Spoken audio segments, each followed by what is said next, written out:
Visit the refugee camp. Yeah. No, it's tough. Huh?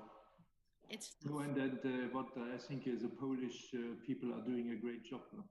They are indeed.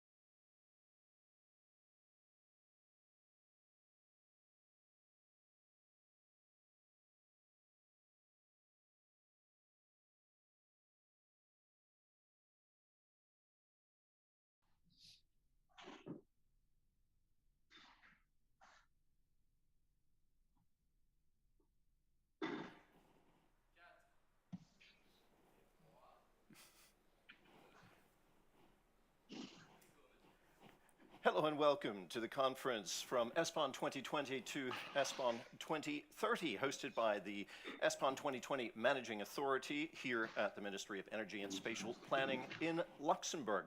My name is Terry Martin. I'm a broadcast journalist and director of the SPIA Research Communications Agency based in Berlin. It's my great pleasure to be back here with the ESPON community again today, and I'll be your host today for this conference. I'm just going to give you a quick look ahead at what's coming up, and we'll get started. We have 4 parts to today's conference. It's going to run through around 1 o'clock. We're going to try to end roughly on time. The first part is just introductory remarks from 3 distinguished speakers. Then we have a session introducing the ESPON 2030 program. Then we have an interactive session. Again, many excellent speakers looking at the potential for implementing that program, the challenges and capabilities. And finally, we break it down at the end with some key messages summing up what we just talked about. There's going to be plenty of opportunity for all of you to join. I know that there are well over 300 people from the research and policy communities, also many NGOs joining us today, and we'll be able to offer your questions and your comments, which we'll try to integrate into the second half. So, without further ado, I'd like to introduce our first distinguished speaker, opening remarks coming from Berlin this morning. The gentleman who would normally be right here in this building, this is actually his office, had to depart on urgent business and is in Berlin dealing with, well, perhaps he'll let us know what that is, but the Claude Turmes, the Minister for Energy and Spatial Planning for Luxembourg. His office hosts the ESPON Managing Authority, which is where we are today, and it's our great pleasure to introduce him from Berlin. Thank you so much for joining us under very difficult conditions. The floor is yours. Good morning, everybody, and I think you have already got some scenery of my beautiful country, Luxembourg. So good morning, Elisa Ferreira, dear Elisa. Good morning, Apostolos Tzitzikostas, the President of the Committee of the Regions. Good morning, Yunus Omarjee, who is chairing the greatest parliament in the world, the European Parliament's Regional Committee, and also welcome Nathalie Sarah-Bezol, who is chairing the Committee of Region Côte-d'Azur Committee. I will try to give a bit of a, I would say, philosophic introduction to why we need spatial planning and why ESPON is so important. Probably history or historians will say, when they look back to these years, 2020, 2021, 2022, maybe 2023, that was the years of multi-crisis. We are just coming out of COVID. Maybe COVID is, the virus is doing a pause. Maybe it is vanishing, so we will see in the next winter. What I can tell you also, for having been in a government who has had to deal with it, it was very, very difficult to have science-based, up-to-date decisions. We were in such a hurry. We were, especially in the beginning, we didn't really know what was coming with this COVID. So I hope that now that we have maybe a bit of time to analyze, that we will go back to certain decisions we took, and maybe that spatial analysis can also help us to understand, was it really reasonable to forbid people to go to a green park or to go to fish on the sea? Where were masks effective and not? How much greenery do we need in the cities in this kind of very tough crisis where not everybody has a garden on its own? So I think that spatial planning needs to be part of the post-COVID analysis so that we are better prepared and that we have better answer maybe in future when it comes to this kind of pandemics, which science also tells us that this was not the last pandemic. Then maybe a word on this war. I think this war surprised almost everybody, maybe some people in the intelligence of certain nations less. So I am still puzzled. What is this war about? And I think it's more a war of a regime, a man who is leading this regime, who has failed to insert Russia, his 140 million population into the modern world. I think that citizens today want freedom. Citizens want self-determination. And probably this citizens' movements in Belarus, the revolutions which took place in Ukraine, maybe even the revolutions recently in Kazakhstan, that is what really was a threat to Mr. Putin's regime, and maybe this war is more like a diversion from the bad state of his own nation than anything else. So let's see. Some are now saying that this is the start of a new polarized world. And of course, beneath the Russian elephant, there is the other elephant in the room, which is China. And the question of what lesson will China take from Putin's invasion of Ukraine? Can we imagine a democratic China? Or is China forever, in a certain sense, also a regime which does not allow citizens to have freedom and self-determination? I don't know if spatial planning will help us a lot on that questions, but I at least wanted to share these questions with you. And then, of course, now we are rushing into multi-billion arms race. So it's a bit surprising to me how much money we are now able to free for military equipment. Whereas personally, I think that the biggest war and the biggest crisis we are in is our war against nature.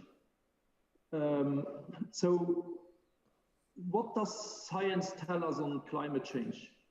That for the last 50 years, we have ignored science, that we have 10 years to go. What does science tell us on biodiversity loss?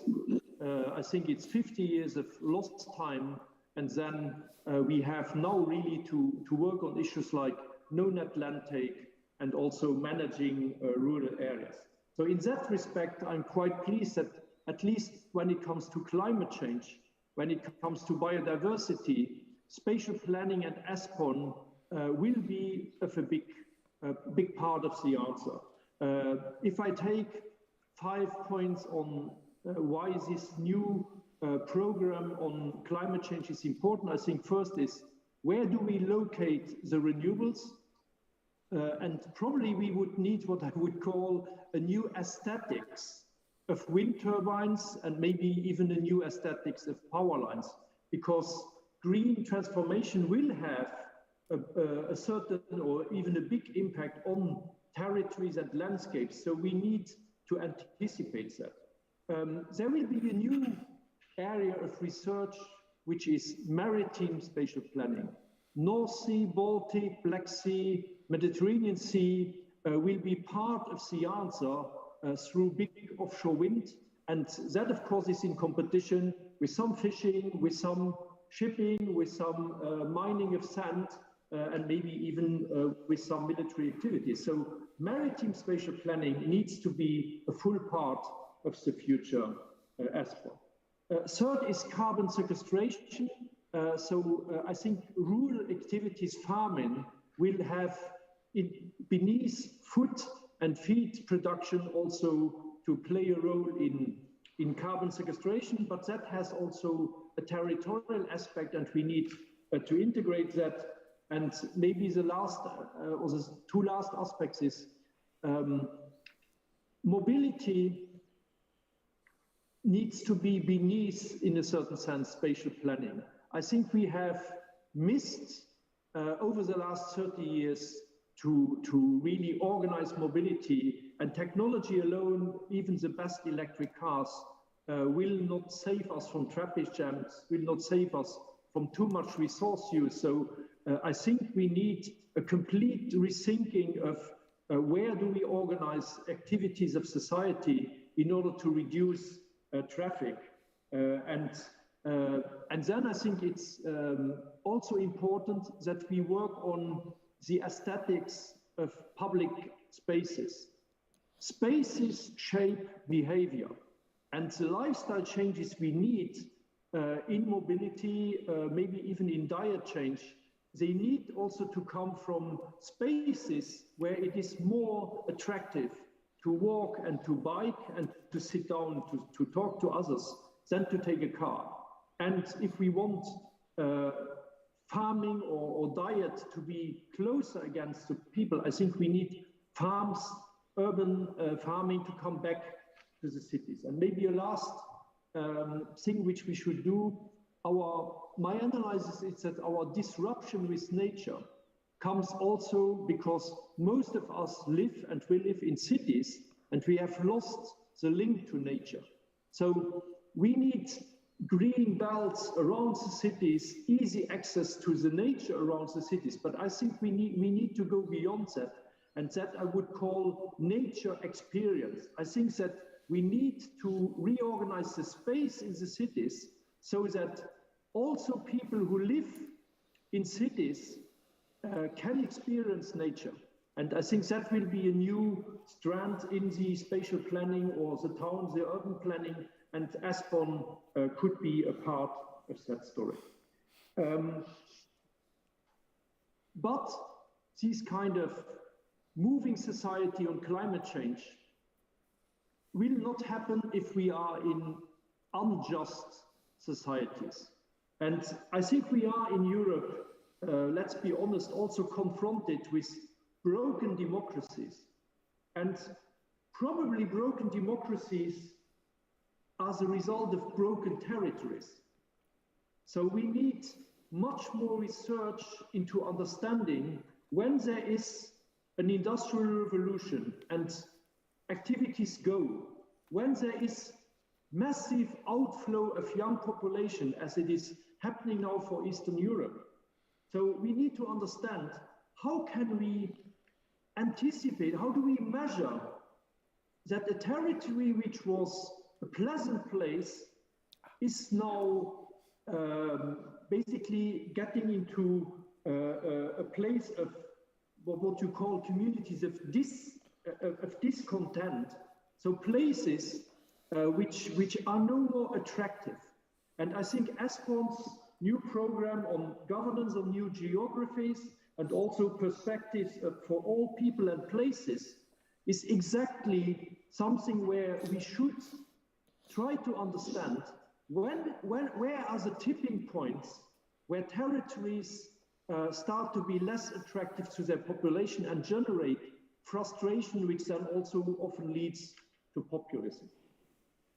And a last remark, I was a bit surprised that ESPON has no global dimension.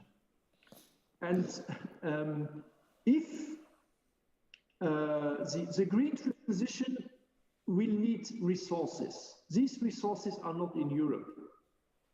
The Europe will need stable territories around it. We see how much Ukraine war affects us. But I think, let's be also a bit clear, if Western Africa gets out of control,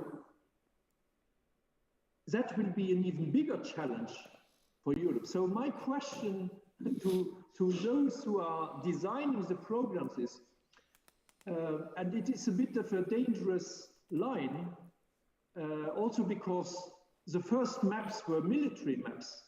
I think there was a lot of mapping during colonialism. So how could we organize a global dimension of spatial planning, of European spatial planning policies, who would be inclusive?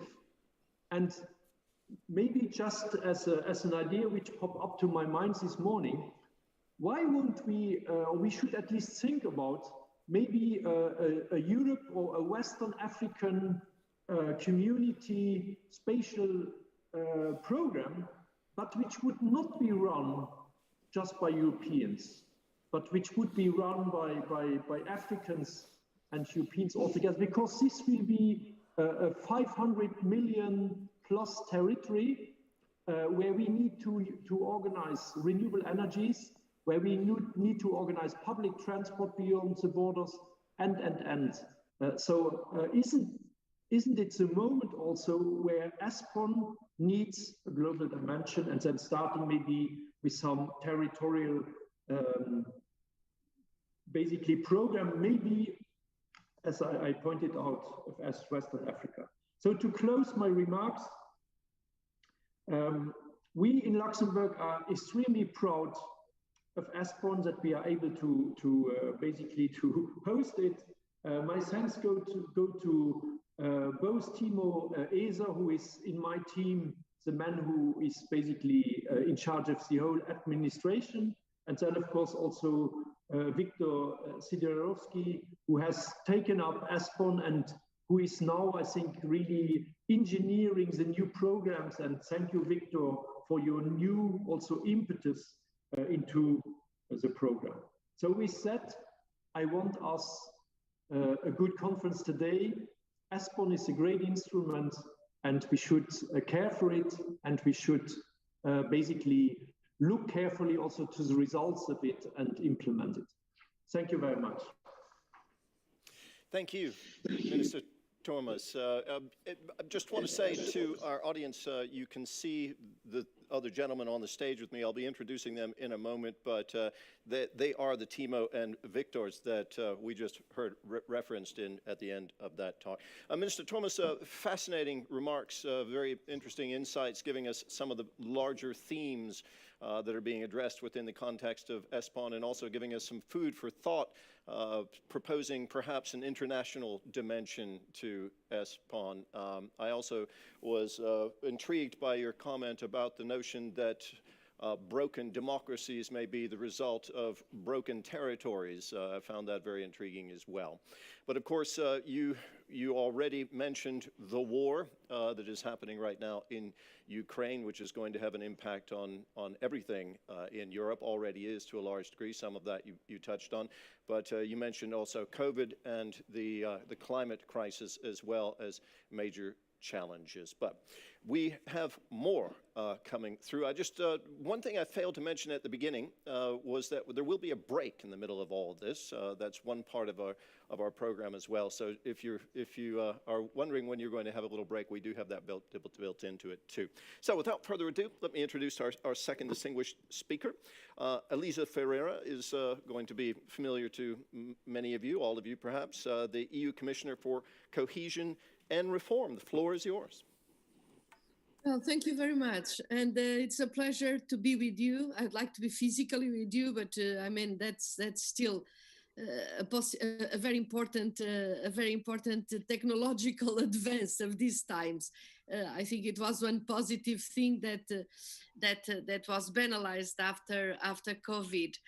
But dear Minister Turmes, dear Claude, dear President Titsi Kostas, dear Apostolos, dear Yunus Omaji, dear Miss Sarah Bezolos, ESPON family, Victor and Timo and all the others, dear colleagues. Well, I think it was great to have this kind of broad setting of the scene done by Claude. And now I would like to have a bit of a celebratory kind of comment, because it's 20 years of ESPON, and this is quite a milestone. I mean, having 20 years of territorial analysis, of excellence and expertise, bringing academic knowledge to bear on policy changes is really a landmark, and I think we have got to also have a moment of celebrating this added value and this knowledge that we are all sharing, and at the same time it is the perfect moment to take stock of the achievements of the past, and in fact, as you, Claude, was mentioning, prepare for the needs of the future on the basis of the new challenges that we permanently have got to face. But it is, in fact, needed. The territorial analysis is needed for Europe, and evidence-based policies are needed more than ever. We just finished the 8th cohesion report, as you know, and this creates new, more precise questions that we have to answer. These reports, they are published every 3 years. And in fact, they bring together a host of data and expert research. This report is in fact a reminder of the strength of Europe's convergence machine. And I would like to call your attention on it for a while. The report shows that cohesion internal to Europe, but also engaging the neighboring countries, and this is very timely now to address this, but the report shows that cohesion works, and in fact it is more necessary than ever as a global principle of European integration, because the Union is in fact as strong as its weakest link. And we need cohesion as an enabler of the functioning of the internal market and of these twin transitions, in particular when we are facing this green and digital transition, and also as a leveler, correcting asymmetries and making sure that we all move together. Cohesion's work is best illustrated by the 10 countries that joined the European Union in 2004. And they are being called in now with the Ukrainian war very, very seriously. At the moment of the accession of these countries, they had an average GDP per capita of just 59% of the European Union as a whole. But by 2019, that average had risen to 77%. And in other words, their gap with the European average has had almost halved. But in addition to this news, there are some consequences that we have to draw and that have got to be put in our analysis, and that come also from this 8th cohesion report. In relation to the first, crisis can halt, and they have halted the convergence machine. Or even they can reverse this convergence. And in fact, it is absolutely obvious, as Claude was mentioning, and also you picked it when you made the introduction. It is not possible to have democracy, full democracy, and to have a convergent view across Europe and solidarity if there are fractures in the development. They trigger fractures in society, and they trigger political fractions, very serious ones. And this was, and I'm glad that Claude, you mentioned it, the geography of discontent really has shown it completely, and it is something that this report is really, I think, a game changer in our perception, in our real confirmation of these perceptions. But what I was now mentioning is that the crisis, all sorts of crises, the financial crisis, the COVID crisis, and the new crisis now coming from the refugees, they increase or reverse the convergence trends inside Europe. And we have got to take this into account. And second, there is a growing evidence that the convergence machine is stopped somehow in the process of conversion. So when we are now concentrating on innovation, on technology, the leading edge of the most productive firms and regions continues to move forward, and the others lag behind. And some of the regions that caught up very, very strongly in the past, now they are caught in the middle, in a kind of a middle income trap, because they have a lot of problems in gaining the new capacities to go on with their progress. And this is observed in a lot of places from Southern Europe, Southwestern Europe, even in the middle of Europe, in certain regions from France, for instance, or Italy. This middle income trap is often linked to problems, in fact, with innovation, but also to other types of problems. like the quality of institutions, the quality of the universities, the quality of the public administration. And it is even more crucial when we are betting our agenda for the future in a greener and digital economy that really cannot be absorbed and used by all the different regions uh, at the same pace or with the same viability. And this brings to my third finding of also based in cohesion report, and this is the need to rediscover a sense of place. We have established an interesting program. This is not even a program, it's a kind of a wave, we hope. It's the Bauhaus, trying exactly to address the quality of the territory. The new European Bauhaus initiative is in fact going to the local and trying to create, to shape the environment, because as you mentioned, Claude, the quality of the place where you live, it shapes your attitude, it shapes your but a sense of place is needed also when we have horizontal policies, because often they are spatially blind, and so we don't know where things happen, and we cannot control only with cohesion policy the negative and sometimes positive, but the fractures on the ground. And in fact, for 20 years now, ESPON studies, tools, and seminars, they helped us in all these different senses. I was reading it's important sometimes to have a compte rendu, and the 23 applied research projects, 28 targeted analyses, ranging in fact from digital innovation in public service provision to territorial impacts of the circular economy or the cultural heritage as a territorial source. All these projects, we see ESPON's signature strength of taking cutting edge research evidence and applying it to policy actions, and we need it.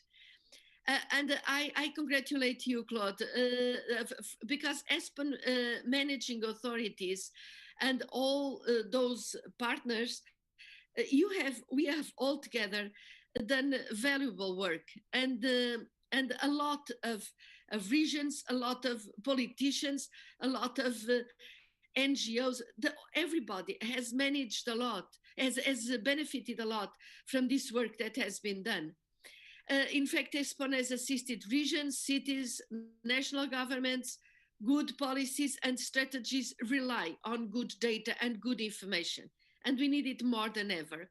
ESPON studies have made a particular contribution to cooperate at all the different levels, and I think we cannot disregard the importance of this: cross-border, interregional, transnational, and the macro-regional.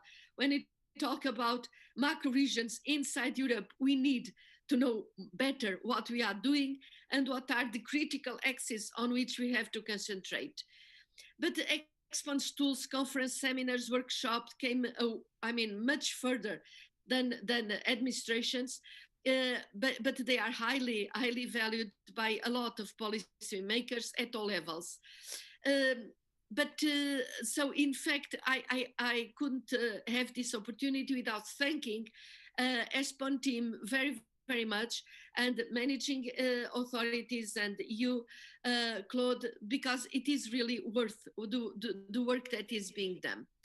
And now looking forward, you just set a very interesting framework on which the future work is going to be developed. And but in fact, what was already proposed in the preparatory works is very welcomed. The governance of new geographies. As we transition to green and digital economy, I just mentioned how the impact and the assets associated with this green and digital economy, how are they captured differently by the different institutions and the different territories? So we need, in fact, to address it. The resilience of places to crisis is absolutely crucial, because as I mentioned before, the crises affect completely differently the different regions.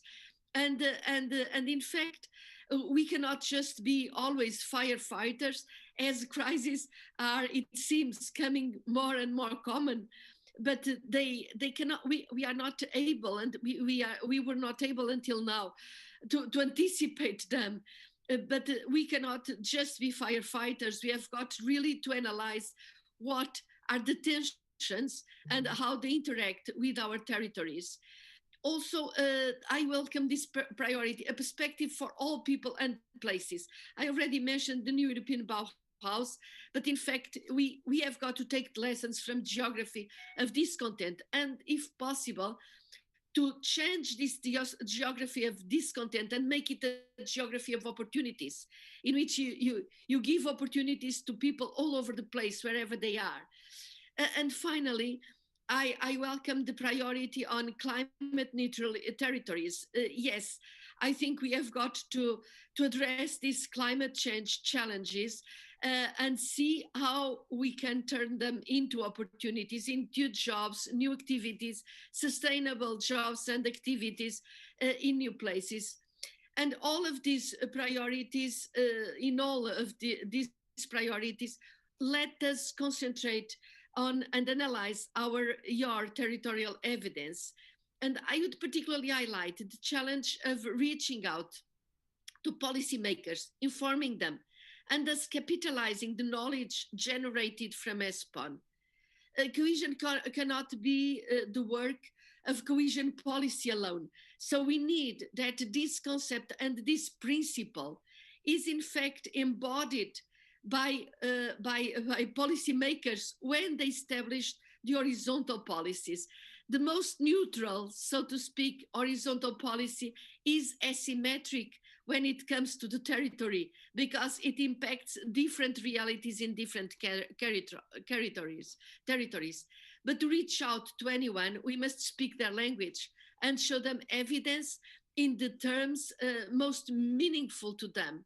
And so I urge you to produce useful evidence in all its many different forms, from research, data production, policy analysis, and let us all continue to communicate with the programmers and policymakers, identifying key target groups and bringing the evidence effectively to all of them, because this is in fact what our work is done for. It's to shape or reshape, inform the quality of the decisions that we make every day. And this is what will make the next 20 years of ESPON even more successful. So a new phase of work starts today, with more challenges, with more information for better decisions. So thank you very much. And I look forward to our discussion and our work. Thank you. Commissioner Ferreira, thank you very much to you. Commissioner Ferreira there reviewing some of the challenges that the European Union is facing with reference to cohesion, and reminding us of how important the work is that ESPON is doing in providing the kind of evidence that is needed for addressing those challenges in policy terms. So, our third distinguished speaker, before we move on to the second section of the program, is Apostolis Tzitzikostas. He is president of the Committee of the Regions. The floor is yours. Thank you very much, dear Minister Turms, dear Commissioner Ferreira, dear Lisa, dear Chair of the Regi Committee, dear colleagues. It gives me great pleasure today to be with you to open this really high-level conference, which comes at a moment in time when understanding the territorial impact of crisis, decision-making strategies and funding is of utmost importance for people and for the future of our union. In Europe and in the rest of the world, of course, we are having to deal with the social and economic shock of the pandemic, and of course, the deplorable invasion of Ukraine by Russia. Now, both crises, the pandemic and this violent war, have caught us by surprise. We have not been ready, either prepared for such crisis. So it has exposed our weaknesses, if you want, and cast a light on the heavy costs of non-cohesion, as I call it. So we can no longer accept any further delay to deepening EU integration, nor any short-sighted rejections of shared goals, of means, strategies that we commonly have. And at the same time, these emergencies have made us aware of how valuable our union is. These times of trouble have reaffirmed the shared need and strength of European solidarity. We have seen how decisive we can be by working and by responding together. We have seen the value of cohesion as a fundamental value, European value, and of the unique role of EU's cohesion policy. Now, after years of debate, with some voices even arguing that it is a policy of the past, cohesion has come to our side during these very difficult times of need. It has and it is protecting citizens and supporting local communities. It has and it is demonstrating its ability to respond to both short and longer term challenges. Cohesion has been the glue that blinds our union. And as we speak, EU structural funds are being used to set up refugee facilities, providing housing, healthcare, and school to families fleeing from war. EU structural funds were used to purchase ventilators and protective gear during the worst phases of the pandemic. Also, EU structural funds were used to strengthen intensive care facilities and increase our health system preparedness. So those who still wonder why cohesion policy is used for this crisis must look at its two distinctive features. Firstly, it brings together EU, national, regional, and local actors. And secondly, its place-based approach meets the specific needs of people and their communities, the real needs of the citizens. Now, these two strategic factors are key, if you ask me, for both responding to crises and for longer-term changes. So, ladies and gentlemen, the cooperation between ESPON and the European Committee of the Regions is therefore a strategic asset for every actor at EU, national, regional, and of course, local levels. We have joined forces to show the vital role of place-based policymaking. We have come together to gather evidence and improve working methods so that EU policies work better and deliver for the citizens. We have cooperated on our committee's annual regional and local barometer, raising awareness on the need to respond to the asymmetric impact of crisis. And we are also working closely together on the cohesion as a value project with an ESPON-sponsored territorial impact assessment on the topic. And in particular, I wish to stress the importance of our cooperation on territorial impact assessments, including during the European Week of Regions and Cities. So, dear friends, let me be clear.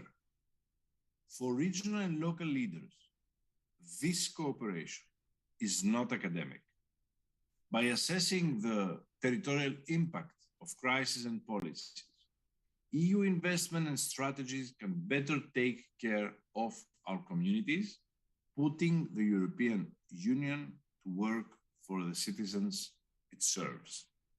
So in other words, it helps all Brussels policymakers better take into account the impact of every decision on citizens' lives, and at the same time shape the best possible tools to address emerging challenges.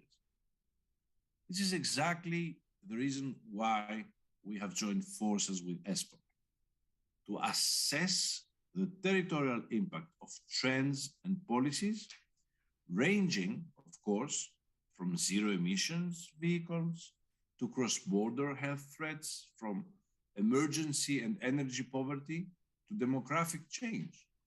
Cohesion policy cannot be the only EU policy that helps reduce disparities and address territorial challenges, of course.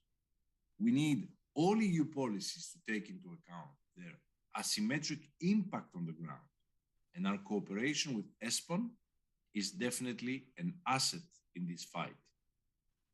Now, looking at the coming years, we need ESPON to help us in some key areas. Firstly, I would say to adapt spatial planning to the societal changes of the 21st century, meaning climate, resilience, mobility, demography, digital transformation.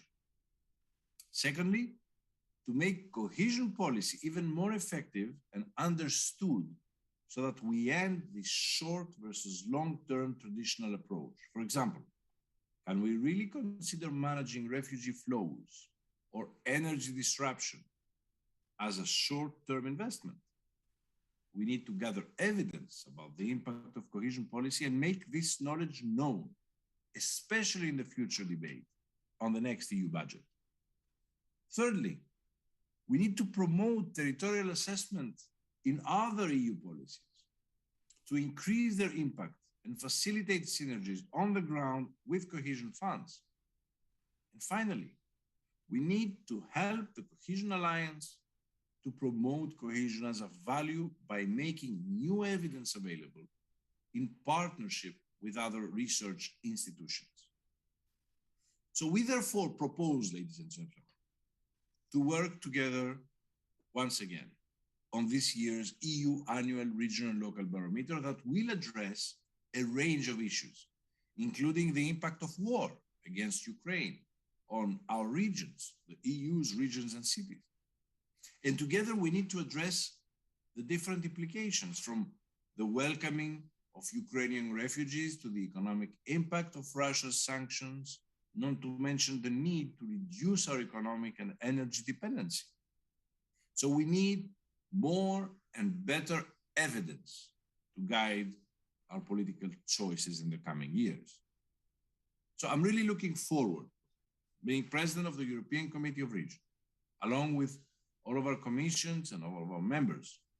We are really looking forward to renewing and shaping a new action plan between the European Committee of the Regions and ESPON. Once this new action plan will be finalized, we would be delighted to welcome you and all of your members to the European Committee of Regions to discuss how to embed territorial assessment in EU policymaking, promoting, of course, the fundamental value of cohesion. So thank you again very much, dear colleagues, for inviting me today, and my best wishes for a fruitful discussion in the forthcoming panels. Thank you. Thank you, President Tzitzikostas. Thanks to all three of our distinguished speakers who have given us a lot already begin to think about at the beginning of this conference. Thanks for taking your time to be with us this morning. And I'm going to give just a quick roundup of what our objectives are over the next while, taking into account what we just heard, because the comments that just came through from all three of our distinguished speakers, our opening statements, have given us not just an idea of where we are now, but how we got here and where we want to go. And that is very much the theme of our conference today, looking at ESPON 2020, 20 years of ESPON, almost, I think the date is coming up in September as the actual anniversary of the founding of it, but we're looking ahead to the next phase of ESPON. Of course, the objectives of this conference, I'm just going to outline them very briefly before we get into the panel discussion and the presentations that precede it. We want to raise awareness, of course, of the ESPON 2030 program that's coming up. There's been a lot of work put into that, to the next 7-year planning period, the new strategic integrated approach and the first themes that go along with that approach. We're going to hear a lot more about those in this upcoming session. We want to get the preliminary results of the consultation process on the first thematic action plans that go along with all of this. Again, we're going to hear more about these thematic action plans. They'll be referred to with the acronym TAP, perhaps. So if you hear TAP, that's thematic action plans. And we're going to discuss how different stakeholders are going to be getting involved, and that's going to be the last part of our conference today, and to look at the new targeted analysis approach within ESPON. Now, all of that relates to what we just heard about how ESPON can contribute to not just cohesion policy, but to addressing some of the crises that the European Union has been dealing with, and to maybe help resilience on a territorial level. So thanks again to all our introductory speakers. I appreciate your remark, President Tzitzikostas, that ESPON is a strategic asset. I think that was well appreciated here. And without further ado, I'm going to introduce panelists that are coming up and the presentations that are just before that. We have with us today, joining us remotely, of course, because there are really just 3 of us here on this stage in Luxembourg. So we're coming at this from all around the world, it must be said, particularly in Europe at this point. But I'll introduce our 5 panelists, one of whom will be just giving a brief statement in French. Our 6 panelists, one of whom will be giving a brief statement in French. Let's start with, let's see if we can see them all. I hope we're all connected. Yunus Omarjee is chair of the commission for or rather the chair of the Regi Committee of the regions in the European Parliament. Can we see everyone? I'm not sure they're all on your screens, but I'll just go through these very quickly. You may have the program in front of you so you can see that yourself. Nathalie Sarabazoles is the chair of the Cotter European Committee of the Regions. Marc Lemaitre is Director General of the DG Regio at the European Commission. André Rodriguez-Posay is Professor of Economic Geography at the London School of Economics. Romina Boarini is Director of the OECD Center for Wellbeing, Inclusion, Sustainability, and Equal Opportunity. And Claude Tormes, the Minister of Energy of Spatial Planning for Luxembourg, whom we've already heard from this morning. Now, Yunus Omarjee will be just giving us a video statement, and Nathalie Sarabazol will give a statement briefly in French, and then we will have the panel. Now, the panel will be preceded by a presentation by the 2 gentlemen who are sitting with me in this room. Timo Esa, of course, is with the managing authority based here in this office. And Viktor Shirovsky is with the so-called single beneficiary of ESPON, focusing on the ESPON 2030 priorities with the EGTC. Again, lots of acronyms always when we're dealing with ESPON. So if you hear EGTC, of course, you all know this, the European Grouping on Territorial Cooperation. He is director of that. So without further ado, I will go into a little more on the themes that we hope to address in the panel in just a moment. But let's first have our presentation from Timo and Victor.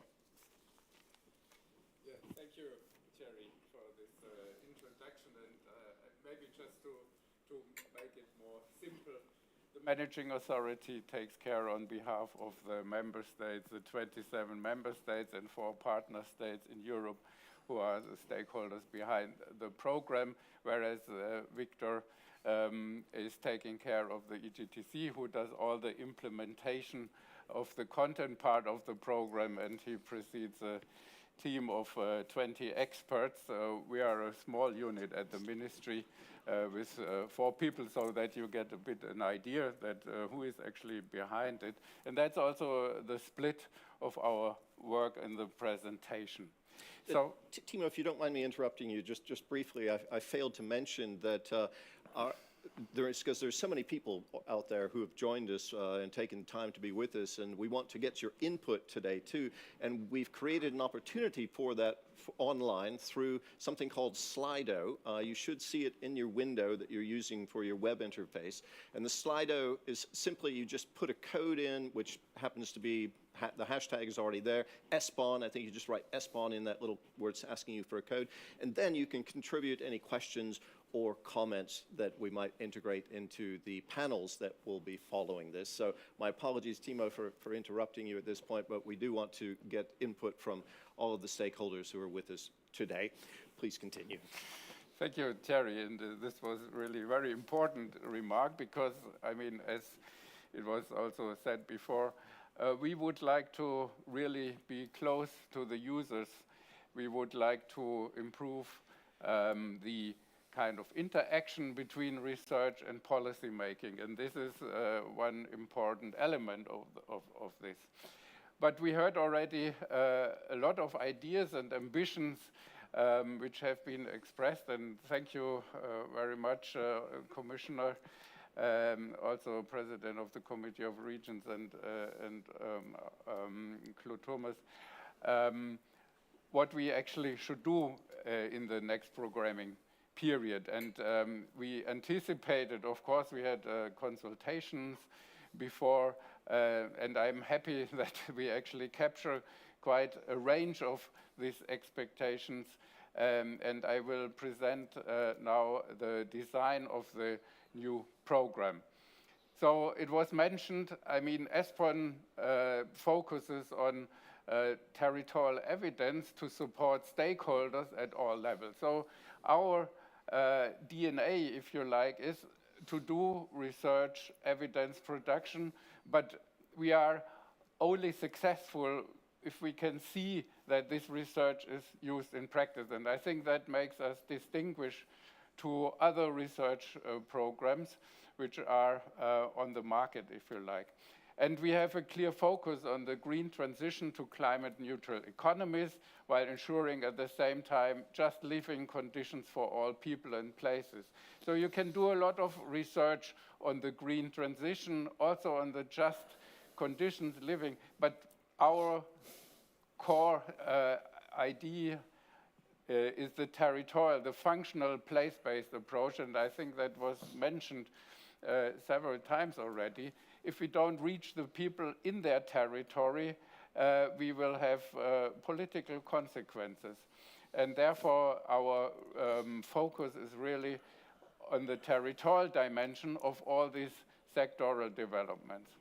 I was mentioning we want to serve policymakers, so for us, the policy context is very important to understand. ESPON informs EU cohesion policy. We are part of EU cohesion policy.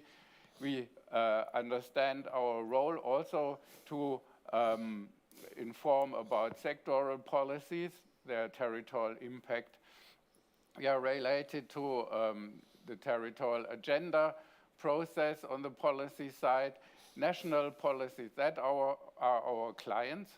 And we also understood that there are a lot of territorial challenges which go across sectors and territories. So we have environmental challenges, social diversities, economic transition, technological transformation, and we have to cope with that in a kind of multi-level governance policy setup.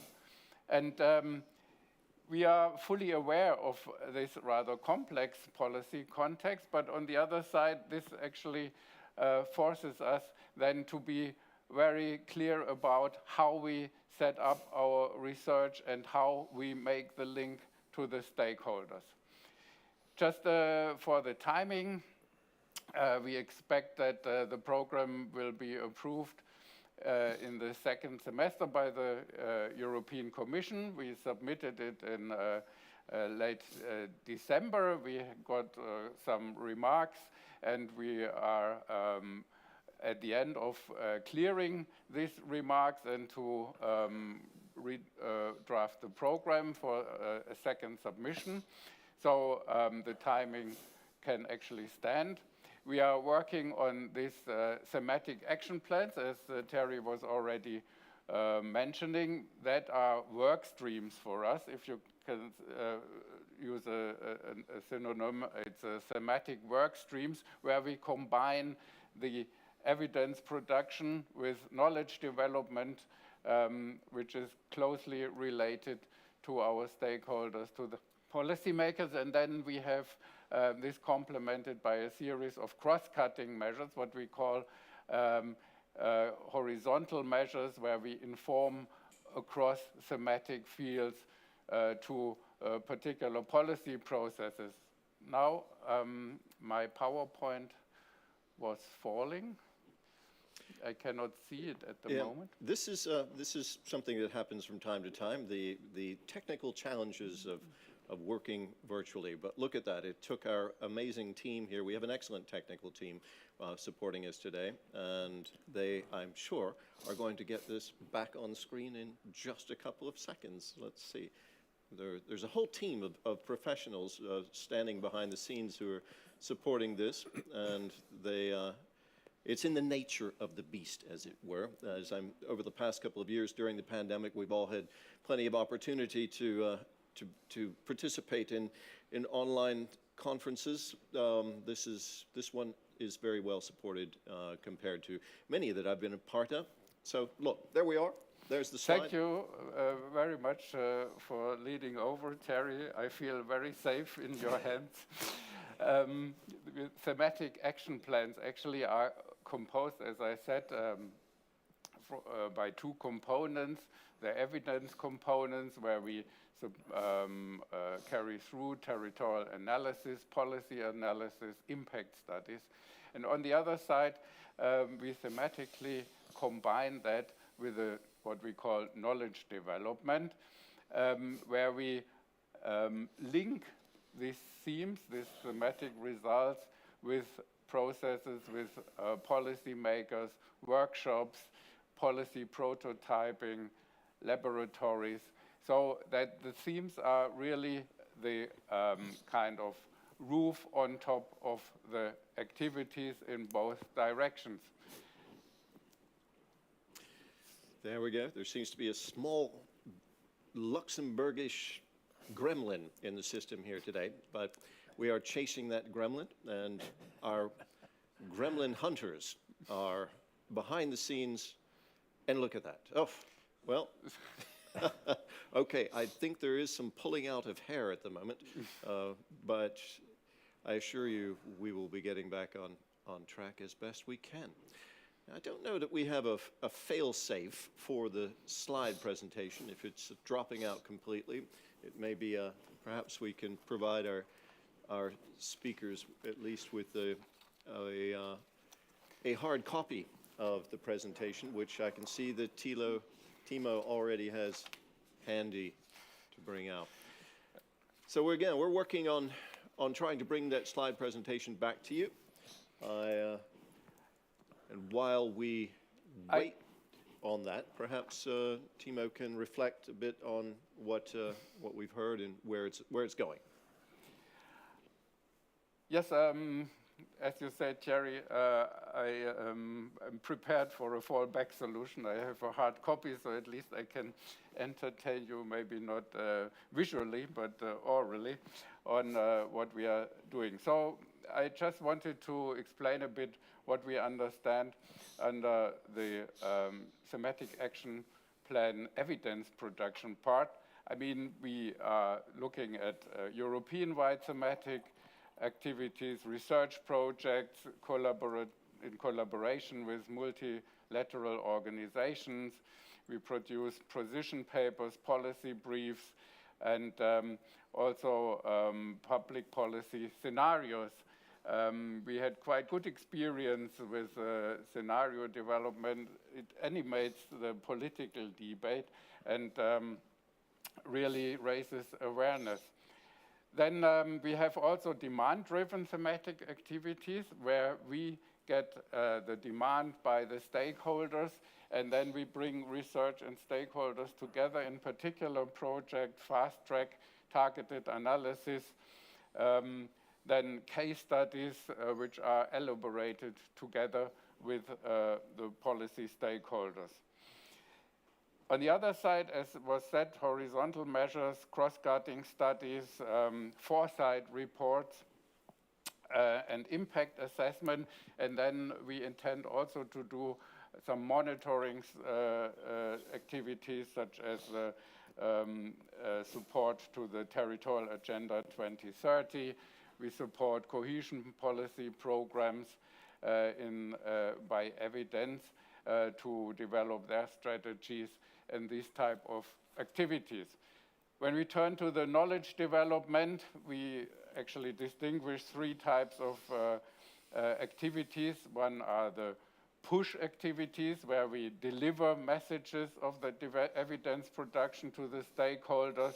So it's with publications, dissemination events, but also what we call pull activities. We attract interest. I mean, we want to go out and attract new stakeholders, also involve them in cooperation with policy prototyping, peer review workshops, digital communities, and this type of activities. And the third type, the accompanying measures, is that we actually accompany policy processes, that we establish task forces which accompany, so that there are interlocutors at the side of the EGTC who then are in close contact with those who are in need of certain knowledge. And this is then what Victor actually develops with his team, and he will say much more about the work streams after me. It's only on my side now to introduce some of the work streams. I mean, in the program, we already mentioned 7 themes, so climate neutral territories, the governance of new geographies. I mean, to think in this place-based approach is key, and to combine that with the multi-level governance. And as it was mentioned, I mean, we are exposed to crisis of one after the other. So for us, the theme is actually places resilient to crisis. I mean, to have a more comprehensive understanding how to react, and also a particular work stream perspective for all people and places. So these 4 themes are actually already on the way, and but there are 3 further ones mentioned where we would like to come back, and I'm happy that we actually anticipate quite some of the expectations, because in this list of reserve themes, if I may call them like that, there is European territories in global interaction. I mean, we are aware that Europe is not working as a separate or independent system. We are in interaction, and we are in. We have to understand our part in the whole division of labor in the world, and this has very territorial effects, and we are ready to work on these streams. And by having said that, I hand over to Victor, and here's also, in case the slides turn up, the remote control. Please. Thank you very much. Indeed, thanks for leaning on the traditional way of delivering the presentation, which is with hard copy. And thanks a lot to the distinguished guests of being with us and presenting the setting for the ESPON program, your expectations, and also what you intend to do together with us as the humble single beneficiary ESPON EGTC. While waiting for the presentation to go back on the screen, we of course have the certain milestones altogether. So as said, we are in a transitional period that now we have collected a lot of interesting feedback on the first 4 TAP themes, but not only, as we also see that interesting ideas popped up into what we could say, as Timo was mentioning already, reserve teams, so those that could be explored a little bit later. We want to finalize describing these thematic action plans very soon and submit them together with the entire content-related part of the ESPON program for the approval process by the ESPON Monitoring Committee, so that hopefully in July we can launch the implementation of thematic activities within the first 4 TAP themes, but also some of the cross-cutting horizontal measures that President Tzitzikostas was so kind to address, the way that we can cooperate with European bodies, with intergovernmental policy networks to implement the policies close to the people for the local, regional, and national level. Let me just share with you a bit of an overview of the consultation process. It was kicked off end of November last year, and in the inaugural meetings, we had over 270 participants that were so keen to give us some first insights into the content of the new ESPON program. We also organized something we called Induced Consultation. We approached the networks directly, asking them for their advice on what we can do with the networks and use the networks as the providers of interesting ideas, but also multipliers of the work that ESPON can do together with them. So we had meetings with the Regi Committee, European Parliament, the OECD, and several other intergovernmental networks. We also organized a meeting of a so-called focus group that was populated by a lot of researchers and also members in the ESPON Monitoring Committee to tailor-made the future directions of the thematic activities. And altogether, I was saying we got a lot of interesting feedback pieces. About 200 of those came up by end of February. And this is why we are able to firmly stand on the ground to present to you the research directions. Still, we need to, of course, understand that we are not living in a static environment, that we have, and I can see that at least the presentation here is back on the screen, and I don't know if you can see it behind because we cannot see it on our screen, and I cannot actually scroll it, so I would then need the technical team to assist us in actually scrolling the slides. So please take the next one then. Yeah, I'm afraid that our viewers, those who are joining us, can't really see it, except also, again, something behind you. So I will have then to continue to verbally entice the people about what we can do together with them. Speaking of the dynamic, turbulent environment, of course, we have new circumstances. We have new challenges related with geopolitical landscape and emergency support for the current refugee flows as a result of the war in Ukraine.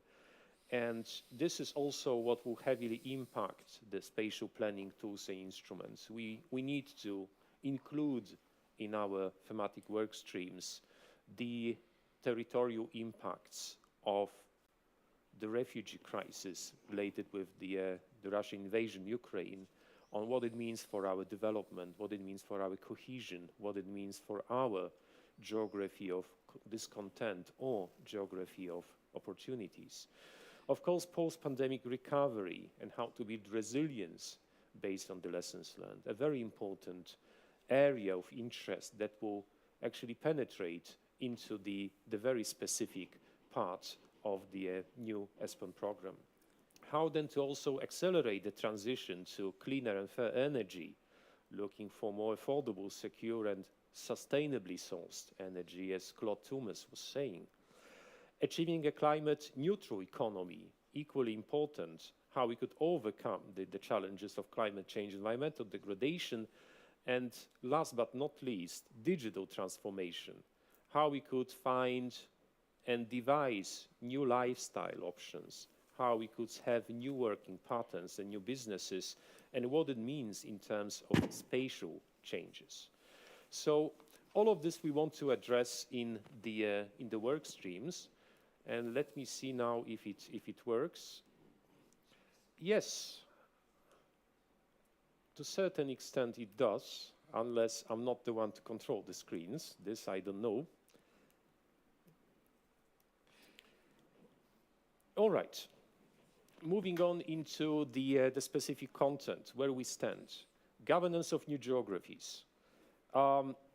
We right now identified some potential research directions that we would like then to follow based on the clear-cut objectives, focus, and policy directions.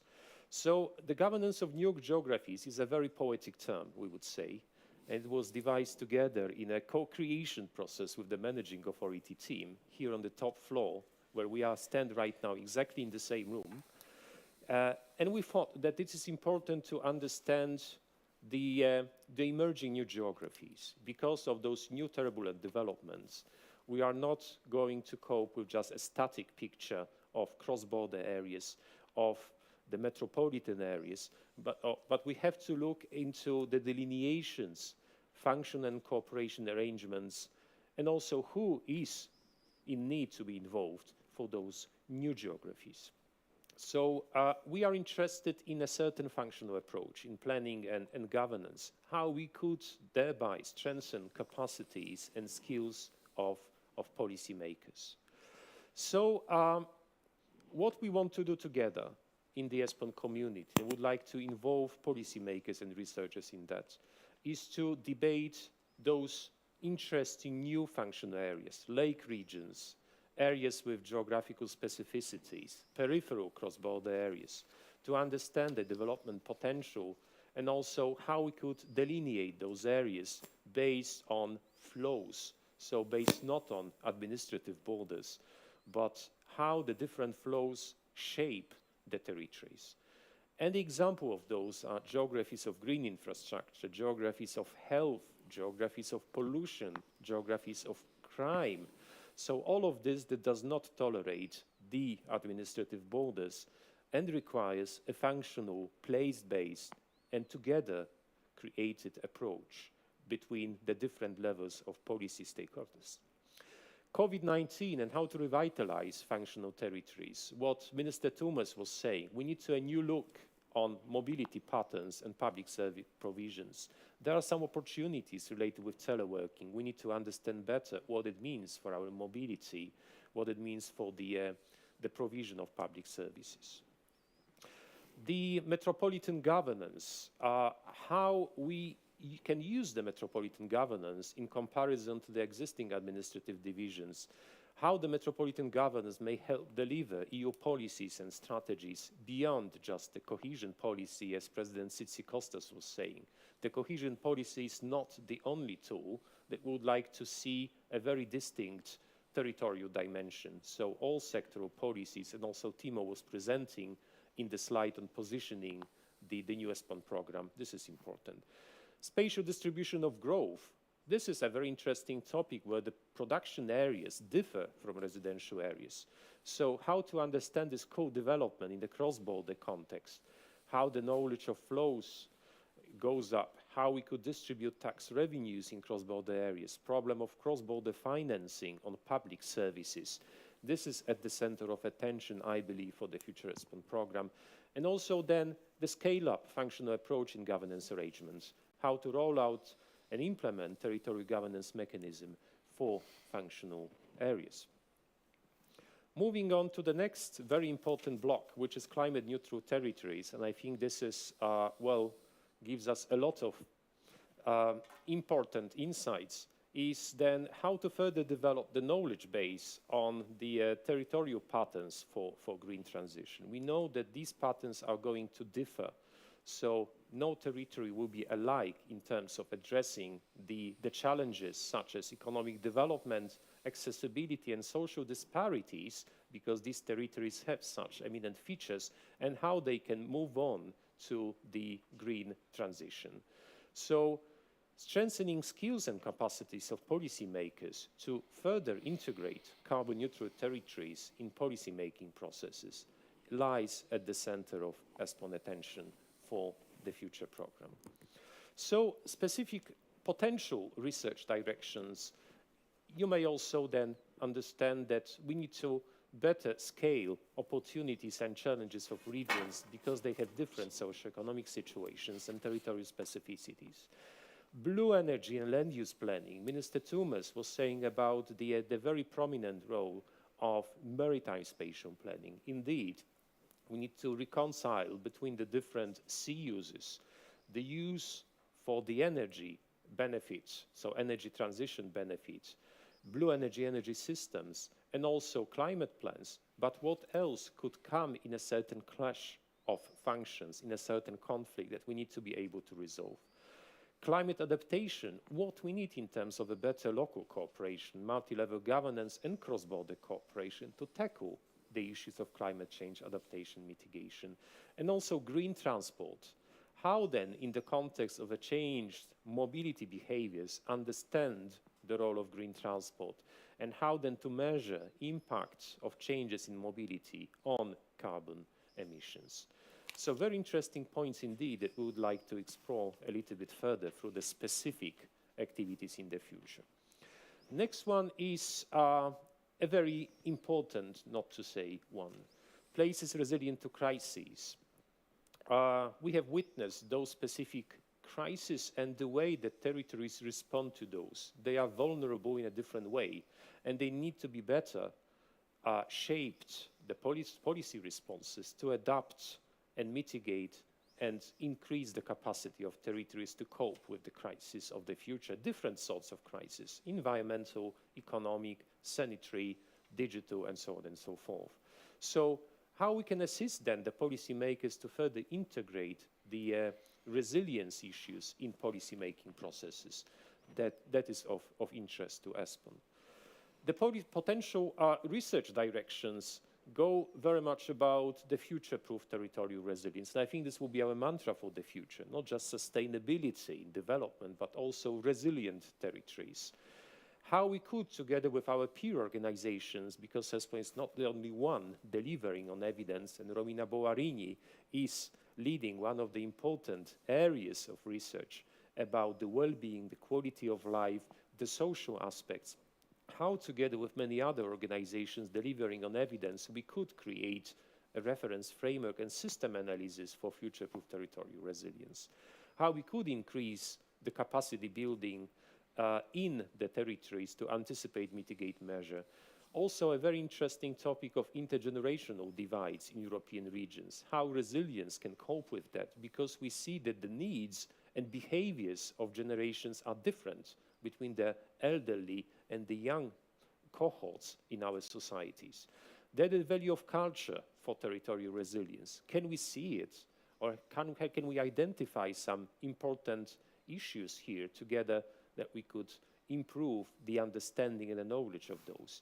And also, last but not least, cyber resilience practice, how we could safeguard local democratic processes and guarantee the availability of crucial public services because of a potential hacking attacks. So again, this digital resilience question comes here into the play. And then the last of those 4 TAP themes, and I think a very broad one, but equally important, perspectives for all people and places, convergence processes. Minister Thomas, Commissioner Ferreira were talking a lot about convergence between European territories, but we need to get the people and the places behind it. So no place and no people are left behind those convergence processes. But again, we need to scale the territorial dimensions of those economic and social transformation, and we need to be able, together with the policymakers, to strengthen the diversity, to strengthen the capacity to address the diversity of territorial development models in that respect.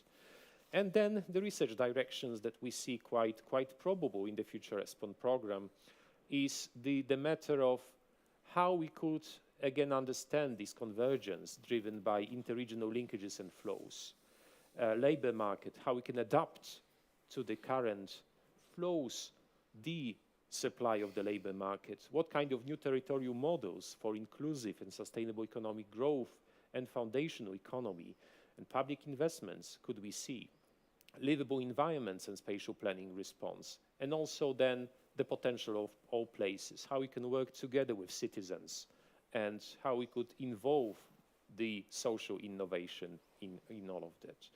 So this is the program in a nutshell, the first 4 TAP themes. Of course, we are eager to employ more TAPs on our way to implementing the ESPON program. As mentioned, we are also collecting ideas for the further ones that will also address the issue of Europe in a globalized world and what spatial planning can do good or perhaps bad about it. So thanks a lot.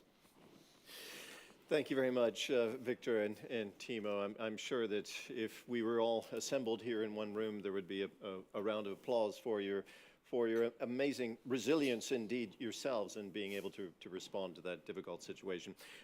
Yeah, our apologies to everyone who is joining us wherever you may be. Apologies for the technical hitches that we've run into, some of the glitches.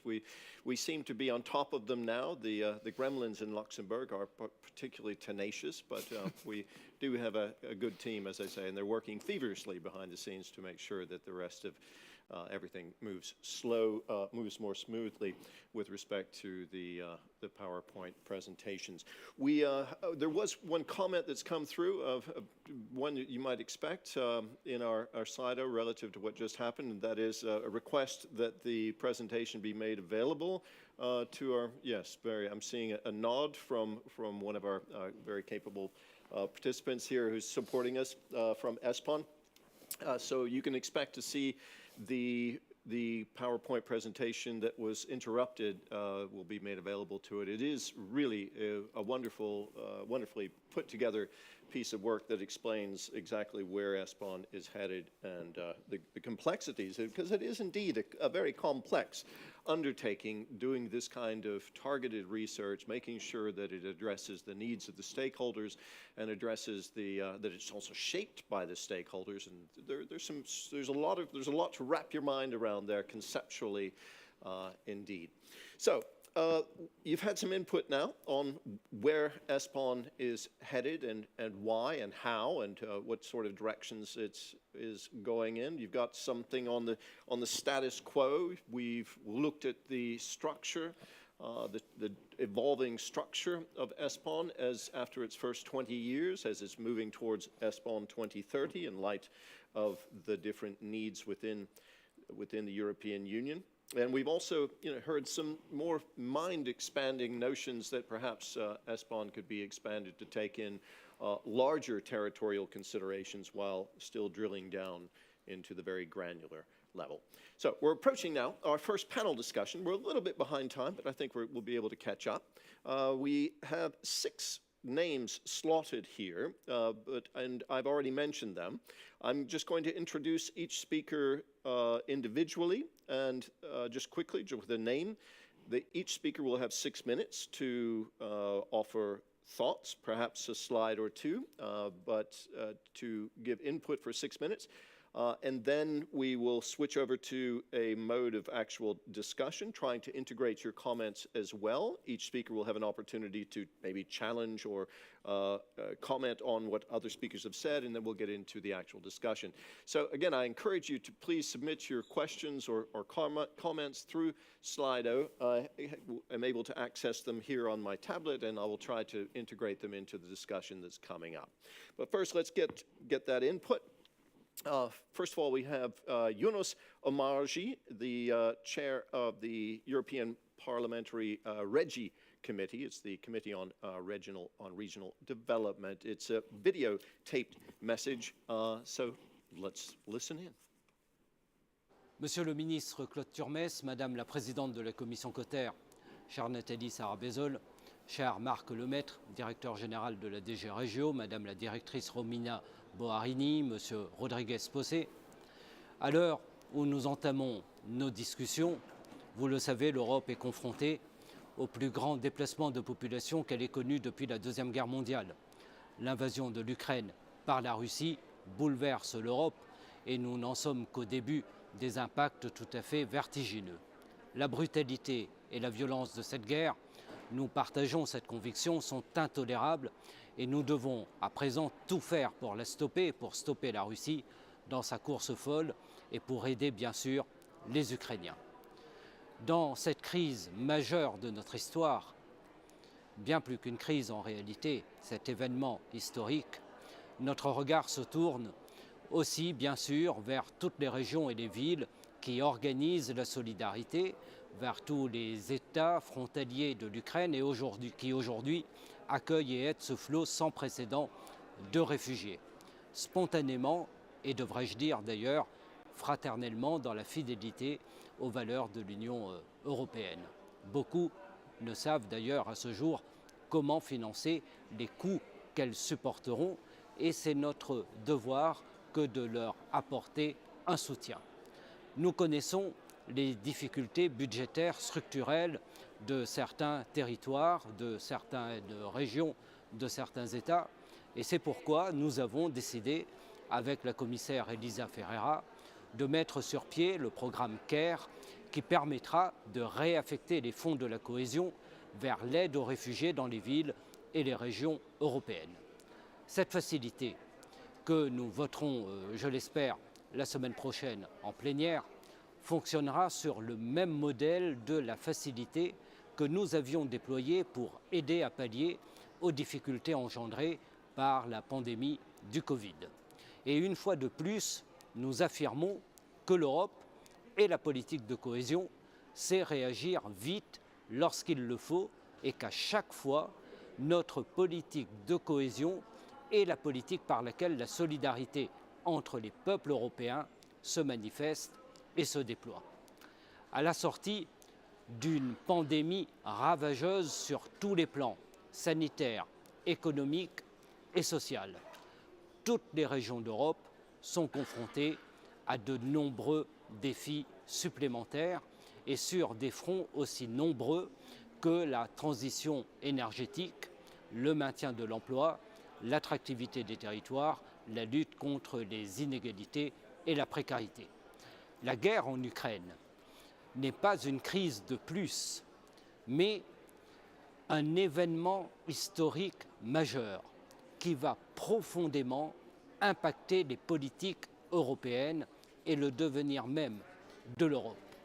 Et dans ce bouleversement, la cohésion sera plus que jamais essentielle et partout, plus que jamais, elle sera attendue. Pour faire face à ces grands défis de la cohésion, des cohésions à atteindre pour l'Europe, les données fournies par ESPON, qui sont largement documentées et qui ont aussi largement documenté la complexité de ces constats, contribuent de manière déterminante au travail législatif de notre Commission du développement régional. Car nous sommes, en tant que législateurs, confrontés à la réalité des territoires qui rencontrent des défis aussi multiples que complexes. Des défis que nous devons pouvoir identifier, expliquer pour répondre au plus près aux besoins des régions et des citoyens européens. Et les données que vous nous fournissez sont essentielles pour dresser un état de lieu, évaluer l'impact de nos politiques et pour bâtir les politiques de demain et avoir une vision très prospective de la politique régionale. Et elles ont été en réalité décisives dans l'architecture de la nouvelle politique de cohésion 2021-2027 et je veux remercier ESPON de nous avoir adressé l'ensemble de ces données. Et je ne doute pas qu'elles contribueront à la prochaine programmation pour lesquelles, vous le savez, les réflexions doivent déjà débuter.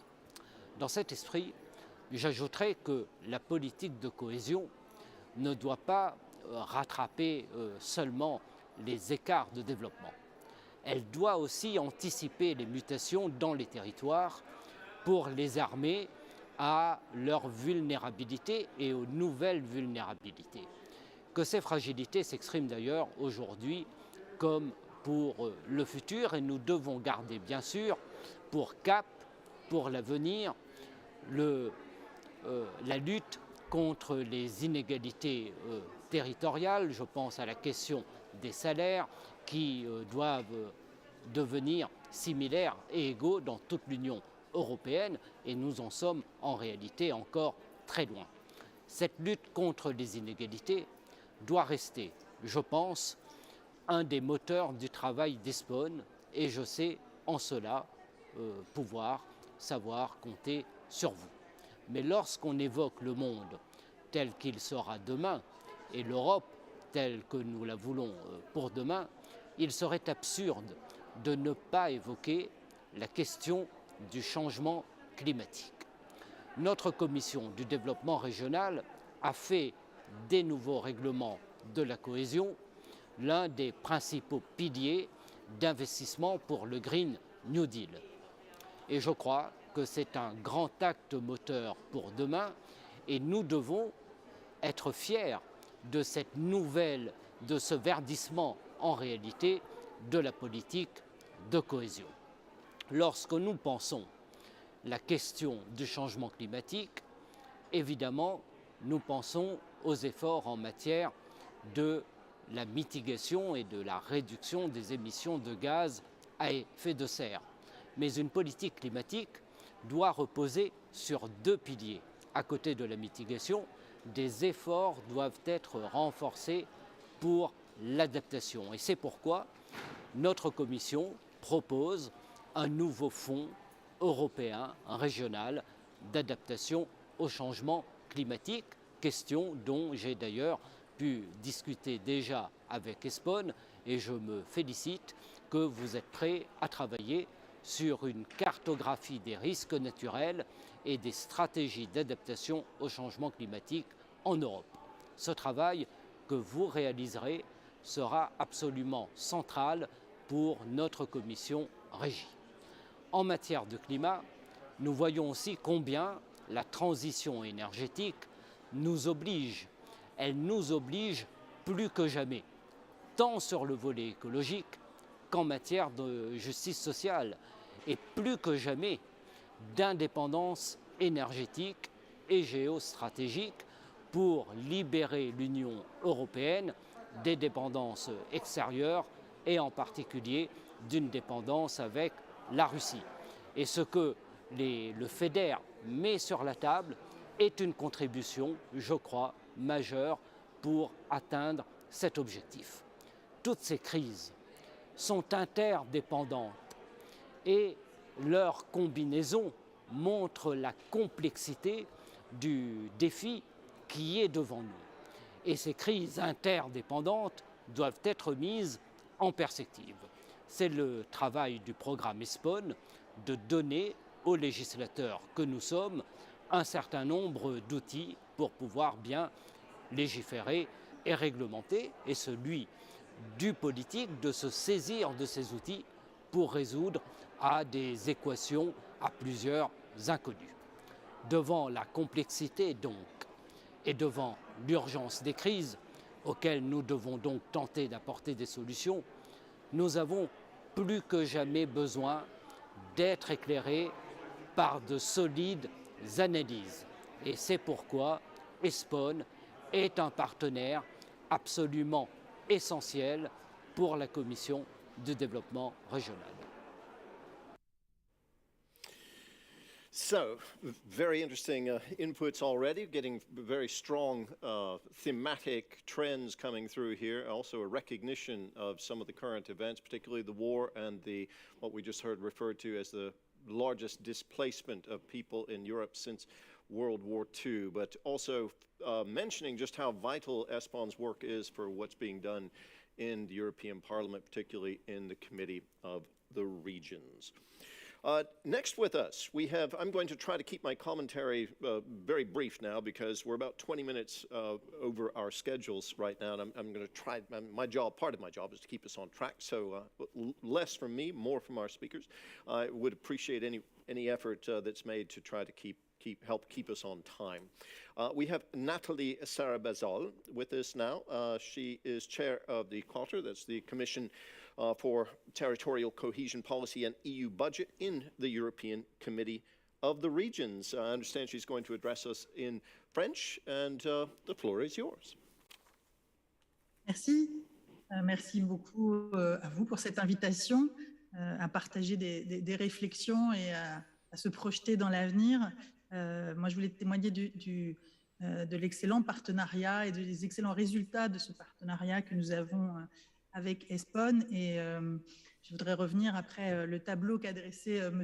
Omarjee sur cette importance d'éclairer la décision politique pour qu'elle soit ensuite efficace. Et ensuite, ça s'était cité aussi dans les différentes interventions, que les citoyennes et les citoyens puissent y trouver leur compte et d'un autre côté puissent participer aussi au travail qui est fait. Donc merci beaucoup pour ce travail partenarial. Merci beaucoup aussi pour l'état d'esprit dans lequel vous vous trouvez quand nous travaillons ensemble, puisque vous l'avez dit, il y a déjà énormément de champs de recherche qui sont ouverts, mais vous êtes quand même à l'écoute de ce que nous pourrions encore apporter et demander comme éclairage scientifique. Donc merci beaucoup pour tout ça. Depuis 2013 au Comité des régions d'Europe, depuis que nous avons finalement adopté l'avis d'initiative sur l'évaluation des incidences territoriales, le Comité des régions a mis en place plus de 20 analyses d'impact territorial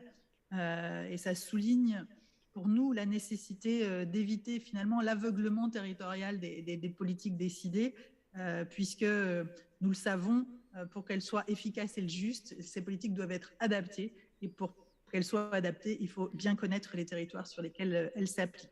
Et pour le Comité européen des régions, il s'agissait, avec l'aide d'ESPON, de promouvoir finalement une utilisation plus large des analyses d'impact territorial et notamment le QuickScan d'ESPON.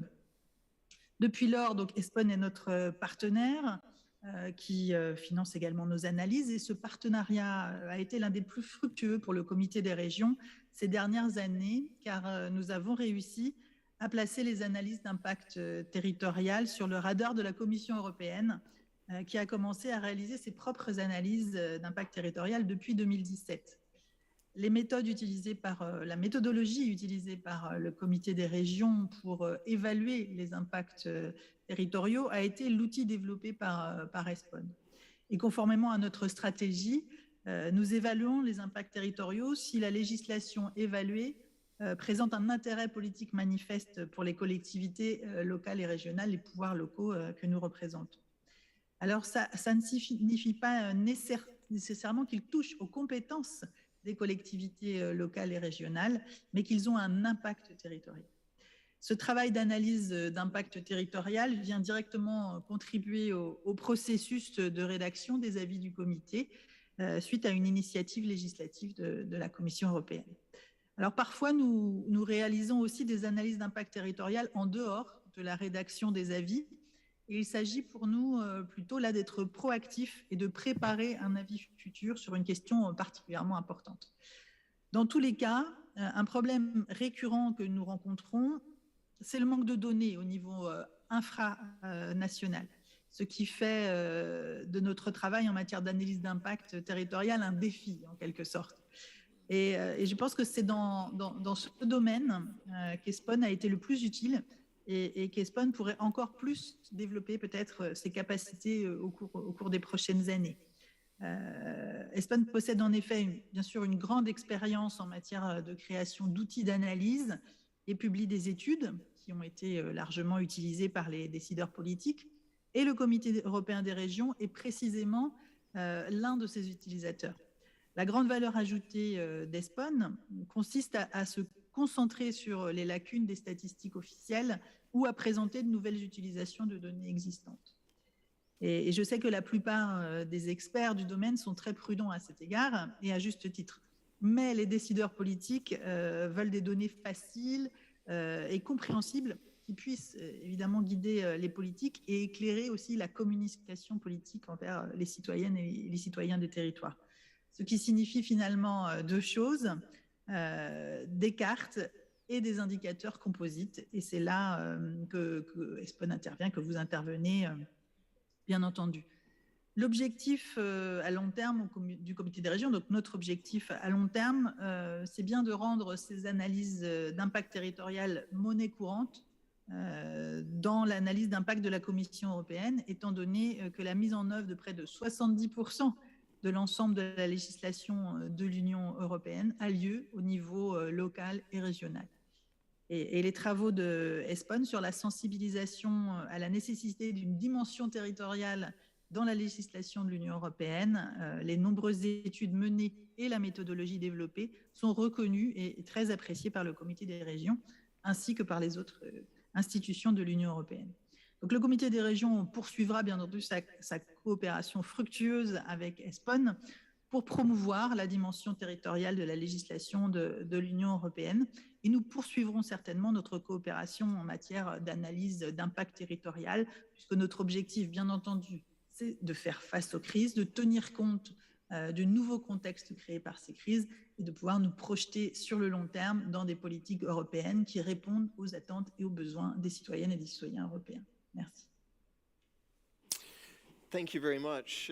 Thank you very much for that input. Really appreciate it. Also to everyone else taking time to be with us today.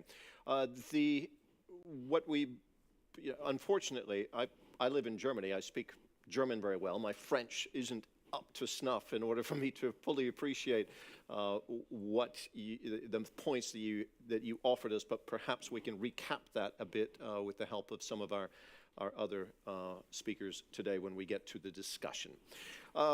Again, moving along, trying to keep up the time here.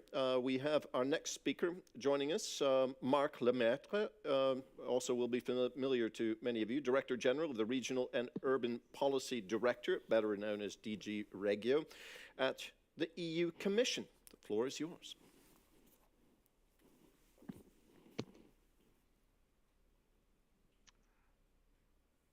Morning, Terry. I hope you can hear me. Yes. Herr Minister, lieve Claude, lieve Timo, good morning. This was my contribution today to a place-based approach. I also would like to greet wholeheartedly Victor, as well as all the panel members this morning.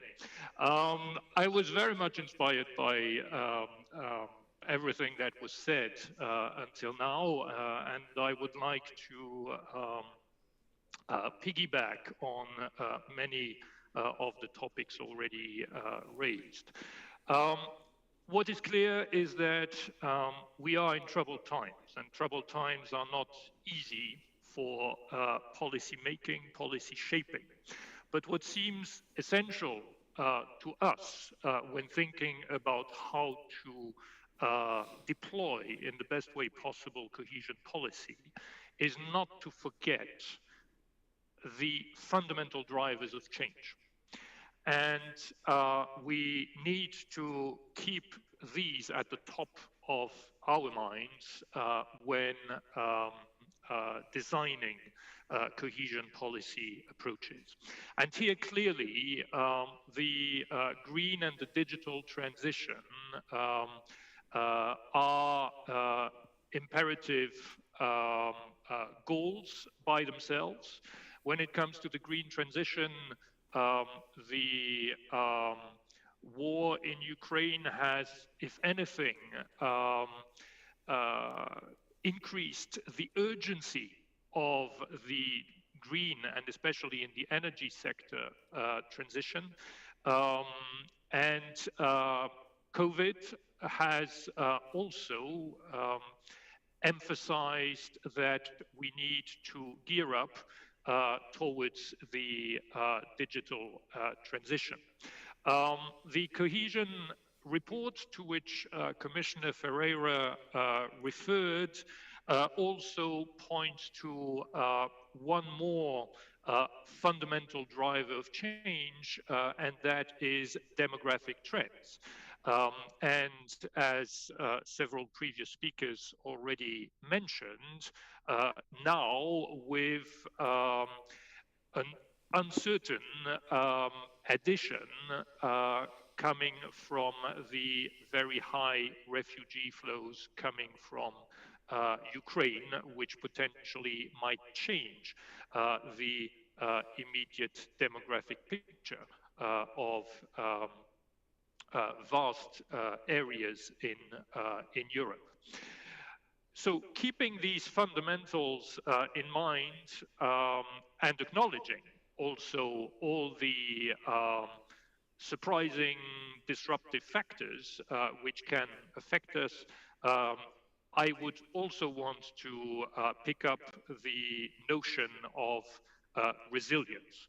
Resilience is absolutely key for the solidity, the stability of our societies, of our democracies, and the link to democracy was rightly made already. And resilience in this context of uncertainty and of many shocks, including shocks which we want to drive, because the green transition is, in many respects, a shock. Resilience requires that we anticipate. Here we need to anticipate in such a way that we focus on avoiding, as Commissioner Ferreira said, fractures within societies and between territories. And here, clearly, a key notion is to focus on a just transition, which is not only true for green, but certainly also for digital. And for this purpose, what is clearly indispensable is to re-inject in, or inject, perhaps it was never sufficiently there, in public policy reflections, a sense of place. To indeed avoid or work on places that don't matter. I use these terms because Andres Rodriguez-Posey is there and he has coined this term, or to fight against indeed the so-called geography of discontent. Now, there are certainly two key areas where ESPON, I believe, can make an absolutely key and decisive difference over the coming decade through its 2030 program. One is on assessing a priori the impact of sectoral policies on territories, the potential asymmetric impacts. These sectoral policies are a priori spatially blind, but they are clearly not spatially neutral, and more light needs to be shed on this through territorial impact assessments. Ms. Sarah Bezoles already emphasized that ESPON has already contributed through developing a toolbox here, and I think that further ESPON support in the future will be key to anticipate on potential territorial impact assessment and to better integrate the notion for which Commissioner Ferreira always calls, which is the notion of do no harm to cohesion. So the best is not for cohesion policy to correct asymmetric impacts of other policies, but the best is to integrate upfront in sectoral policies the potential asymmetric territorial impacts and to take account of them upfront. The second area where ESPON I think can really make a difference relates to its specific thematic action plan, which it has called Governance of New Geographies. Let me just share my understanding of this and where I see this huge potential. To me, we need to help member states, regions, local authorities to think beyond administrative boundaries, indeed, and to think functional areas. And these functional areas can have different sizes and shapes depending on the topic concerned. And here we need some more inspiration and some more push to define the right level of territorial integrated intervention. The framework for cohesion policy 21-27, I think, is very flexible from that point of view under the so-called policy objective 5, a Europe closer to its citizens.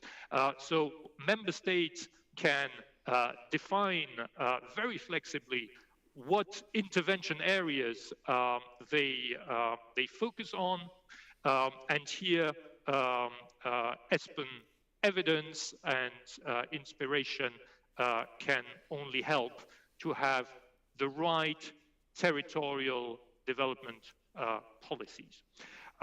Finally, let me congratulate already ESPON for its approach to developing its program. I think it shows in the quality of what has been presented here.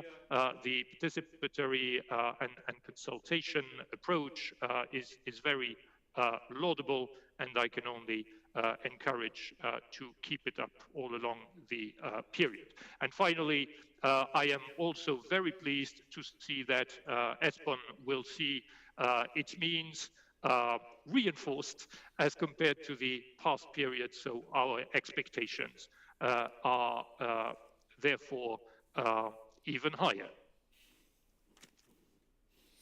Thank you very much, Marc Lemaitre. You are one of the 4 who will be participating in the discussion that is coming up. So I appreciate your remarks. And again, I would remind all of those joining us right now that if you want to submit a question, you can. Again, there will be the last 4 speakers on your program will be part of this panel discussion. So without moving straight along, again, we are a little short on time here.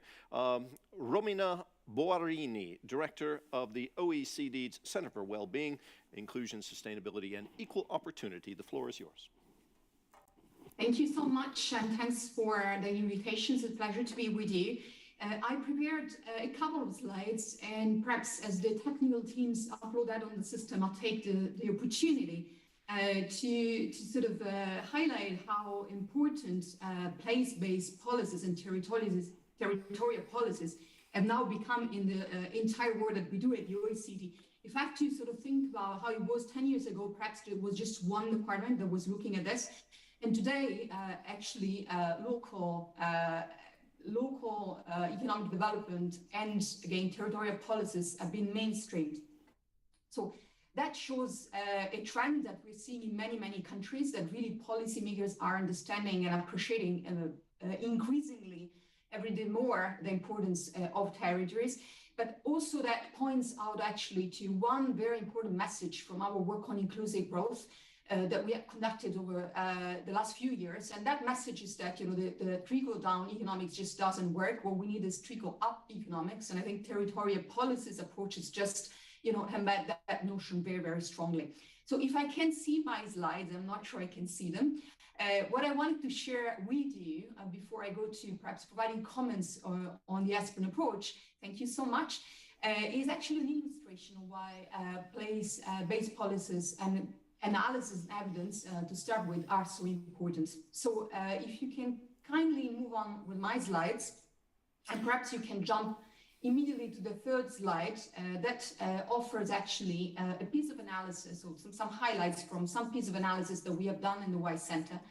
And yes, it's next slide, please. And that analysis essentially consists of looking at the spatial inequality in multidimensional well-being in France. So you had just, results from one country in the OECD, but the approach we have developed there is one that is very, very close, I would say, very coherent with what ESPON usually uses. And this is about taking essentially data that are collected at city and municipality level, and then create composite indices. And so if you go to the next slide, what I wanted to highlight is that essentially this study proved very interested not only to demonstrate, the extent of spatial inequalities in well-being, and again, talking about well-being is not just the sort of economic aspects of well-being, but also the non-economic aspects of well-being. But I think the most interesting result from this study is actually that when you look at the ways inequalities compound at territorial level, you can also see that those indices become very powerful predictors of precisely concepts such as resilience or the exposure to big crisis. So in fact, through this study, we actually demonstrated that in the regions, in the areas where the levels of well-being were actually the lowest, we have also observed the highest rate of contagion and spread of COVID, and actually the highest mortality rates. So I think that is really providing a sense of the importance of this sort of analysis, not just from a study point of view in terms of understanding, and appreciating, the fundamental sort of changes in societies, but also, very importantly, how you can actually predict the capability of the system to react to those changes. So again, bringing in the territorial perspective definitely is key for us, but it remains technically challenging, especially when it comes to the data that are multidimensional in nature, and again, data that have to understand how the inequalities compound across the fragile communities and territories. And this is an area that the OECD is doing a lot of work on, and I'm very happy to actually share the fact that we would like to partner with ESPON precisely on how we can best address those challenges.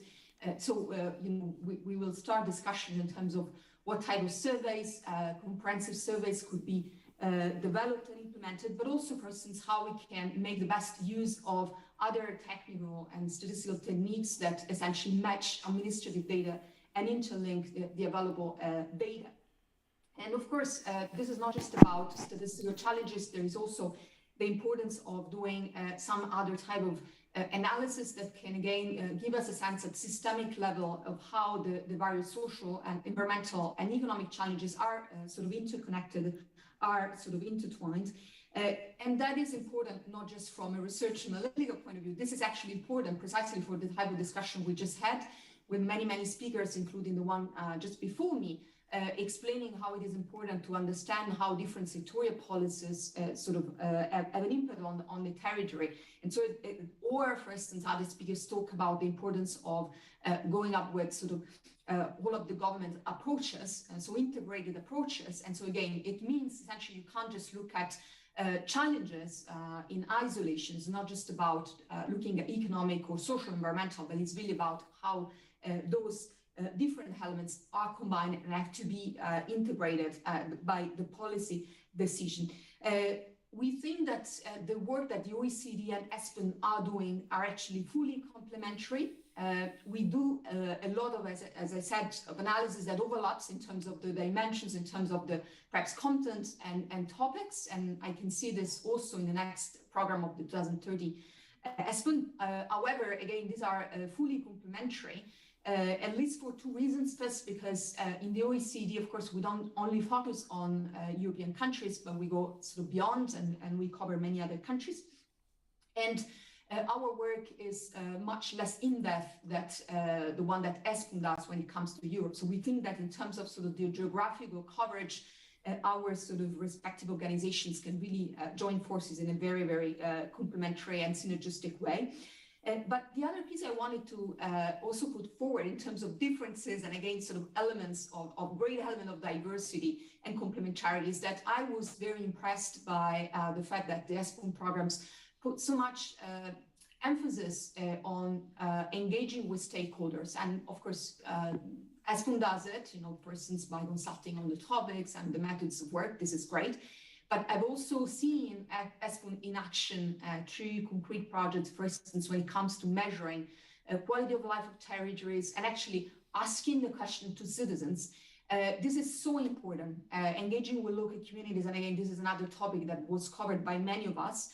That's the only way to make policies acceptable and therefore successful to citizens. And so we don't do that, too much in the OECD. Of course, we try to also engage with the stakeholders, but we don't have direct channels, the direct infrastructure, direct networks that work with the citizens. And I see that ESPON as that feature, and I consider that, a very, very strong element of the program, and definitely something OECD will learn from, and definitely will be happy to partner with. So to conclude, and again, mindful of the very short time that we have, let me say in terms of the topics, in terms of the themes that the next vintage of ESPON is going to cover.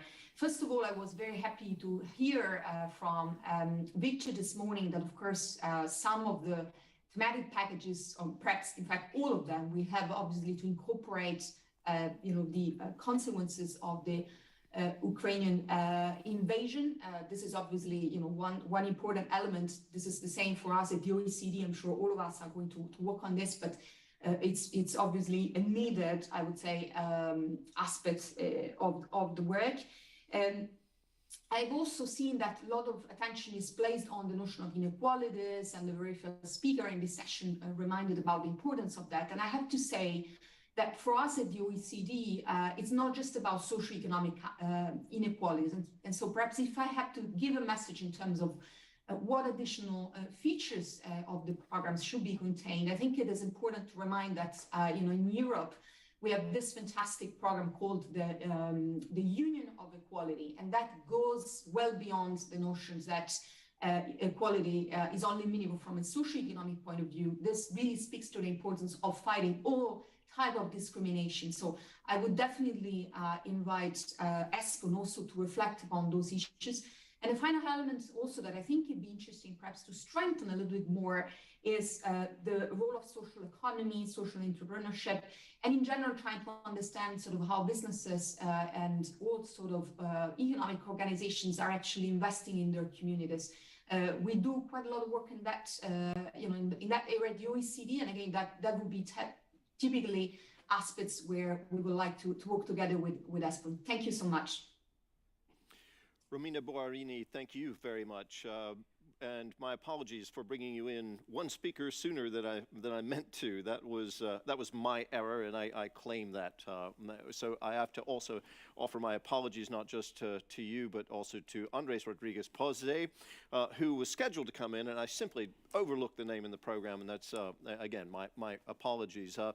Andres Rodriguez Pozze is Professor of Economic Geography at the London School of Economics, and the floor is yours. Just one reminder to everyone at this point, we are about 30 minutes behind schedule, so any efforts that can be made to kind of help get us back on track would be much appreciated. The floor is yours. Thank you. Okay, thank you very much, and no need to apologize. It was a pleasure to listen to Romina there. What I'm going to start by saying is, first, thanks for having me here in the company of such very good and very interesting speakers. And I would like to celebrate the 20 years of ESPON, because since 2002, when it was created, ESPON has been pioneering in analyzing territorial trends and producing data and knowledge that have been fundamental in order to provide policymakers with the adequate information to deal with good policy. It has also been at the forefront of identifying the fundamental challenges, the environmental, the social, the economic, the technological, and the governance challenges that have affected us for the last 20 years, dealt with them from a territorial perspective, which is a novel type of approach, and has been pioneering in issues like, for example, climate change and aging, the population, migration, smart specialization, innovation, and issues like, for example, multi-level governance, the importance of devolution, or the whole challenges that automation has created. In that respect, I also welcome very much this idea that ESPON is not just anchored in the past, but it's looking forward to the new challenges. And it's in ESPON 2030 program. It has highlighted, and it has highlighted very much as it's one of its main aims, this green transition to a climate neutral economy. But the important thing for me is not that it just covers it alone, as it has been done in many other organisms, but it does actually espouse it, combine it with this just transition in terms of living conditions, in terms of opportunities for all people, regardless of where they live, and with this territorial approach. Because what I'm going to try to highlight in the 4 minutes I have at the moment is this whole idea that the transition to a green and digital economy that was underlined in her speech by Commissioner Elisa Ferreira, for example, is fundamental, but may not happen if we overlook this sort of, let's say, economic and social dimension, this just transition for all wherever they live. Because it's clear that climate change and environmental degradation it's probably the fundamental challenge of the 21st century for the whole of humanity. If we continue like that, we're going to probably have no world to live in 50 or 100 years' time. And the European Union, rightly so, has used the European Green Deal to set very ambitious targets in terms of energy efficiency, in terms of energy and renewable energy and carbon neutrality. However, the capacity of European countries and especially European regions and cities to implement this is variable. And some places are moving much faster than others. So it is also happening that this, let's say,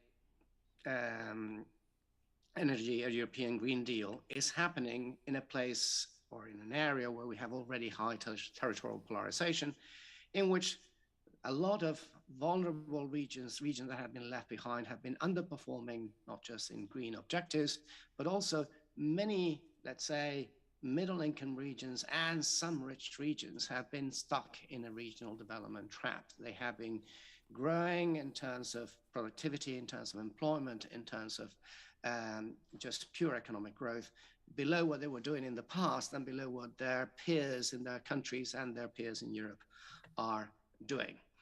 And if we push forward with this European Green Deal that we need to do, this is likely to produce regional winners and losers. The problem is that it never rains but it pours. The winners are likely to be past winners, the losers are likely to be losers in recent times. And it will have two types of impact. The first one is the direct impact.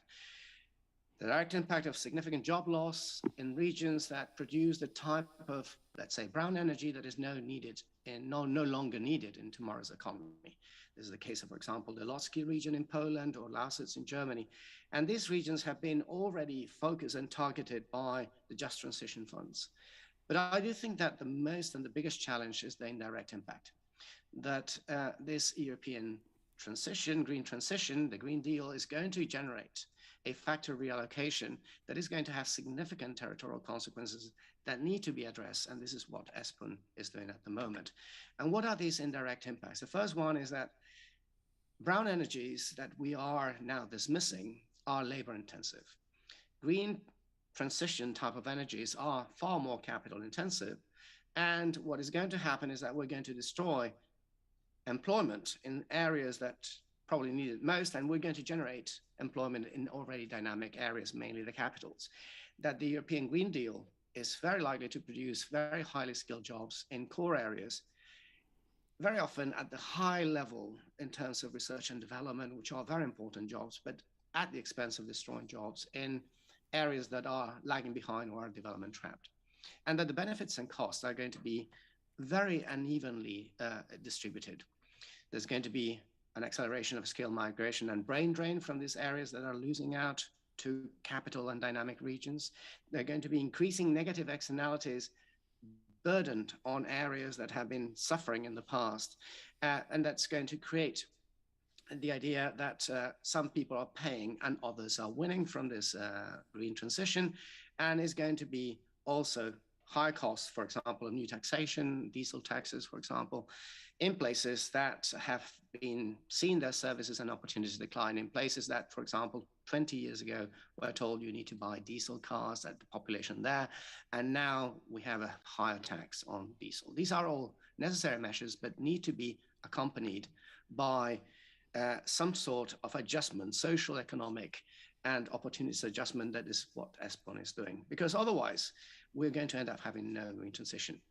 Commissioner Ferreira and Marc Lemaitre has highlighted that this is creating this divide in which many regions and many cities and many people living there are reacting, and they are reacting with their votes, and they're saying, well, if we no longer count, if we're going to suffer all the costs, we're going to vote for parties at the extreme of the political spectrum. And the main problem with this for the European Green Deal and for the green transition is that many of these parties are climate change deniers. So if we don't combine and we don't espouse this green transition with a just transition over a long period, we are going to end up without the capacity of addressing any of the goals of the green transition. We are going to end up with a Europe that is no longer capable of dealing with the process of climate change. And therefore, what I think ESPON is doing in its 2030 program is absolutely fundamental.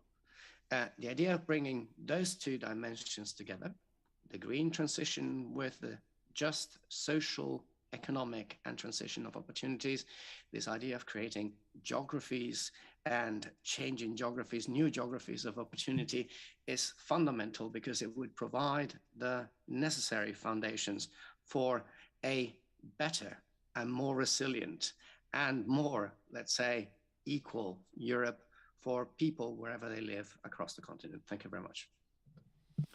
Thank you very much, Andres Rodriguez-Posay, for pointing out also the not just how important ESPON is in general, but also the specific challenge of addressing the twin challenges of the green transition and a just transition, which I believe was the first slide that we had from Timo when the slide was still working there at the beginning. So our final speaker in this session has already spoken to us at the beginning. Some of you maybe have just joined us in the meantime, so I will mention who he is again.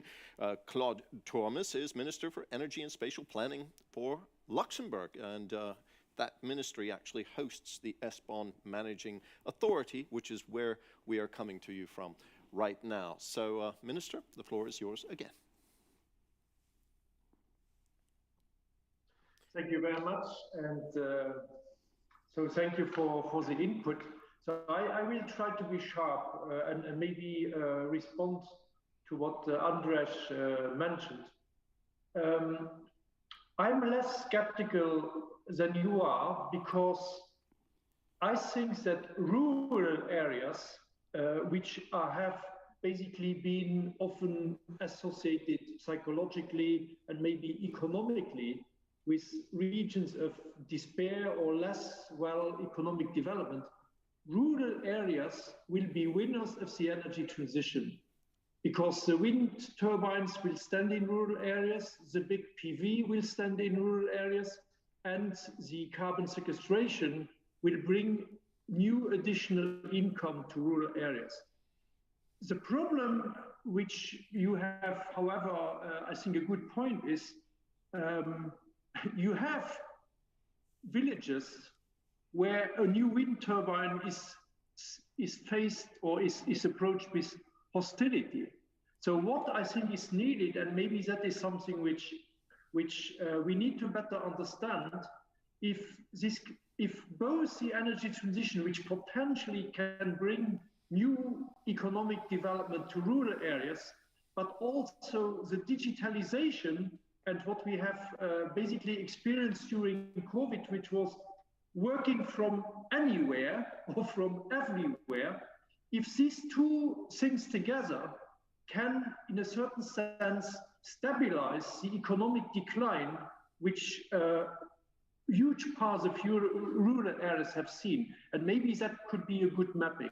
And the second mapping could be, of course, you have coal power plant in Europe, but I have worked for 30 years on energy and only 3 years on spatial development. So Europe is largely an energy importer. So with the energy transition, we will reduce oil imports. We will reduce gas imports. So coal, which was maybe a 15% share of our energy, will be replaced by 80 or 90% renewables. So de facto, in an economy which has been a major importer of fossil fuels, with renewables we create value in Europe. And of course, we will maybe create hardship in some of the oil exporting countries, or in Russia, if it is no more able to export gas. But for Europe as a whole, energy transition, from a pure job and economic, it is a positive story. So, but what ESPON could do is de facto, where will this new economies thrive. And of course, you will have the traders, the innovators who will live in Copenhagen, Barcelona, and in Paris, and in Berlin, but for example, offshore wind will bring thousands, tens of thousands of jobs to Gdansk, to Gdynia, to Schwedt, to Bremerhaven, to Le Havre, to Basque Country, so to places which were in decline over the last 20, 30 years. But maybe we have to map this, but I would not be as negative as you were, Andres. The other thing is, of course, I think urban areas and mobility will change dramatically, and we will have to I think the cities will look completely different. So the city of the 15 minutes will have a different sociology than the city of Le Corbusier and driving in over 50 and 80 kilometers. And I think that's also something where we need to understand what is the spatial dimension of that. And then, of course, this cartography of the climate risks is important. I think there will be areas of Spain, of Greece, of Italy, but also those countries which have continental climate like Poland, who will be deeply affected by changing climate or weather patterns. And I think we have to anticipate what that means for these areas. And maybe a last remark.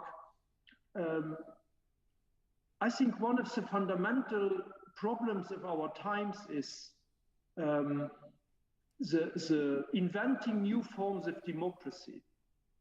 And we need a new approach to participation.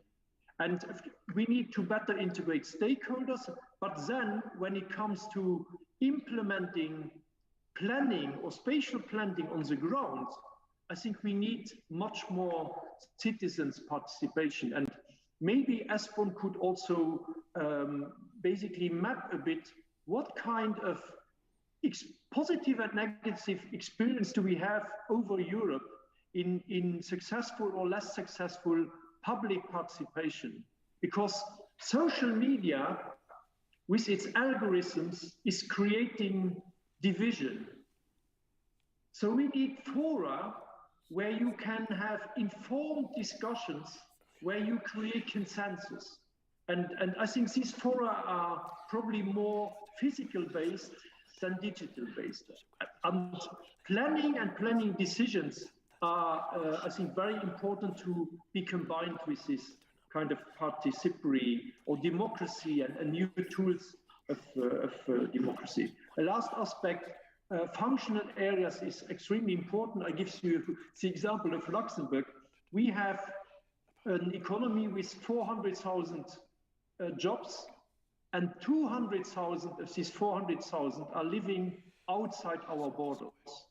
And so the labor flows, the labor territory has, of course, an impact on the spatial territory, on the mobility territory, or the mapping of mobility, the geography of mobility. This geography is, of course, then also on housing, on the economic flows. So I think moving from having governance for fixed political administrations to basically functional areas and imagining new governance for areas which are not, which are closer to the real life than to the political boundaries.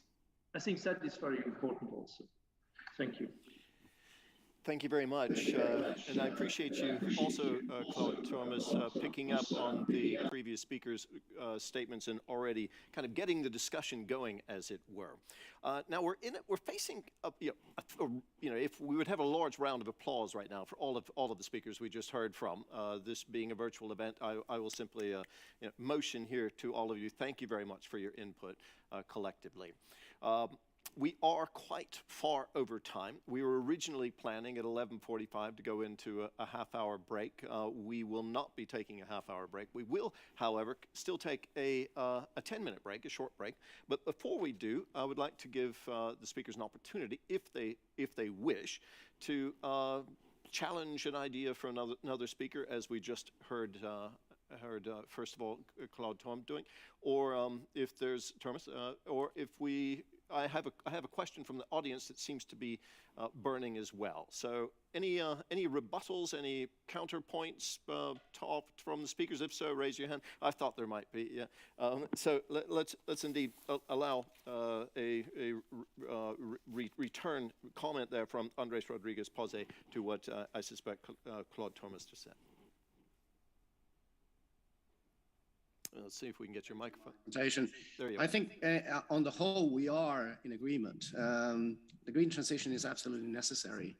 And the green transition is going to generate in the long term massive amount of new employments and new opportunities for people across Europe. But the problem here, I think, is a transition, is the whole idea that where the effects are going to be in the short term.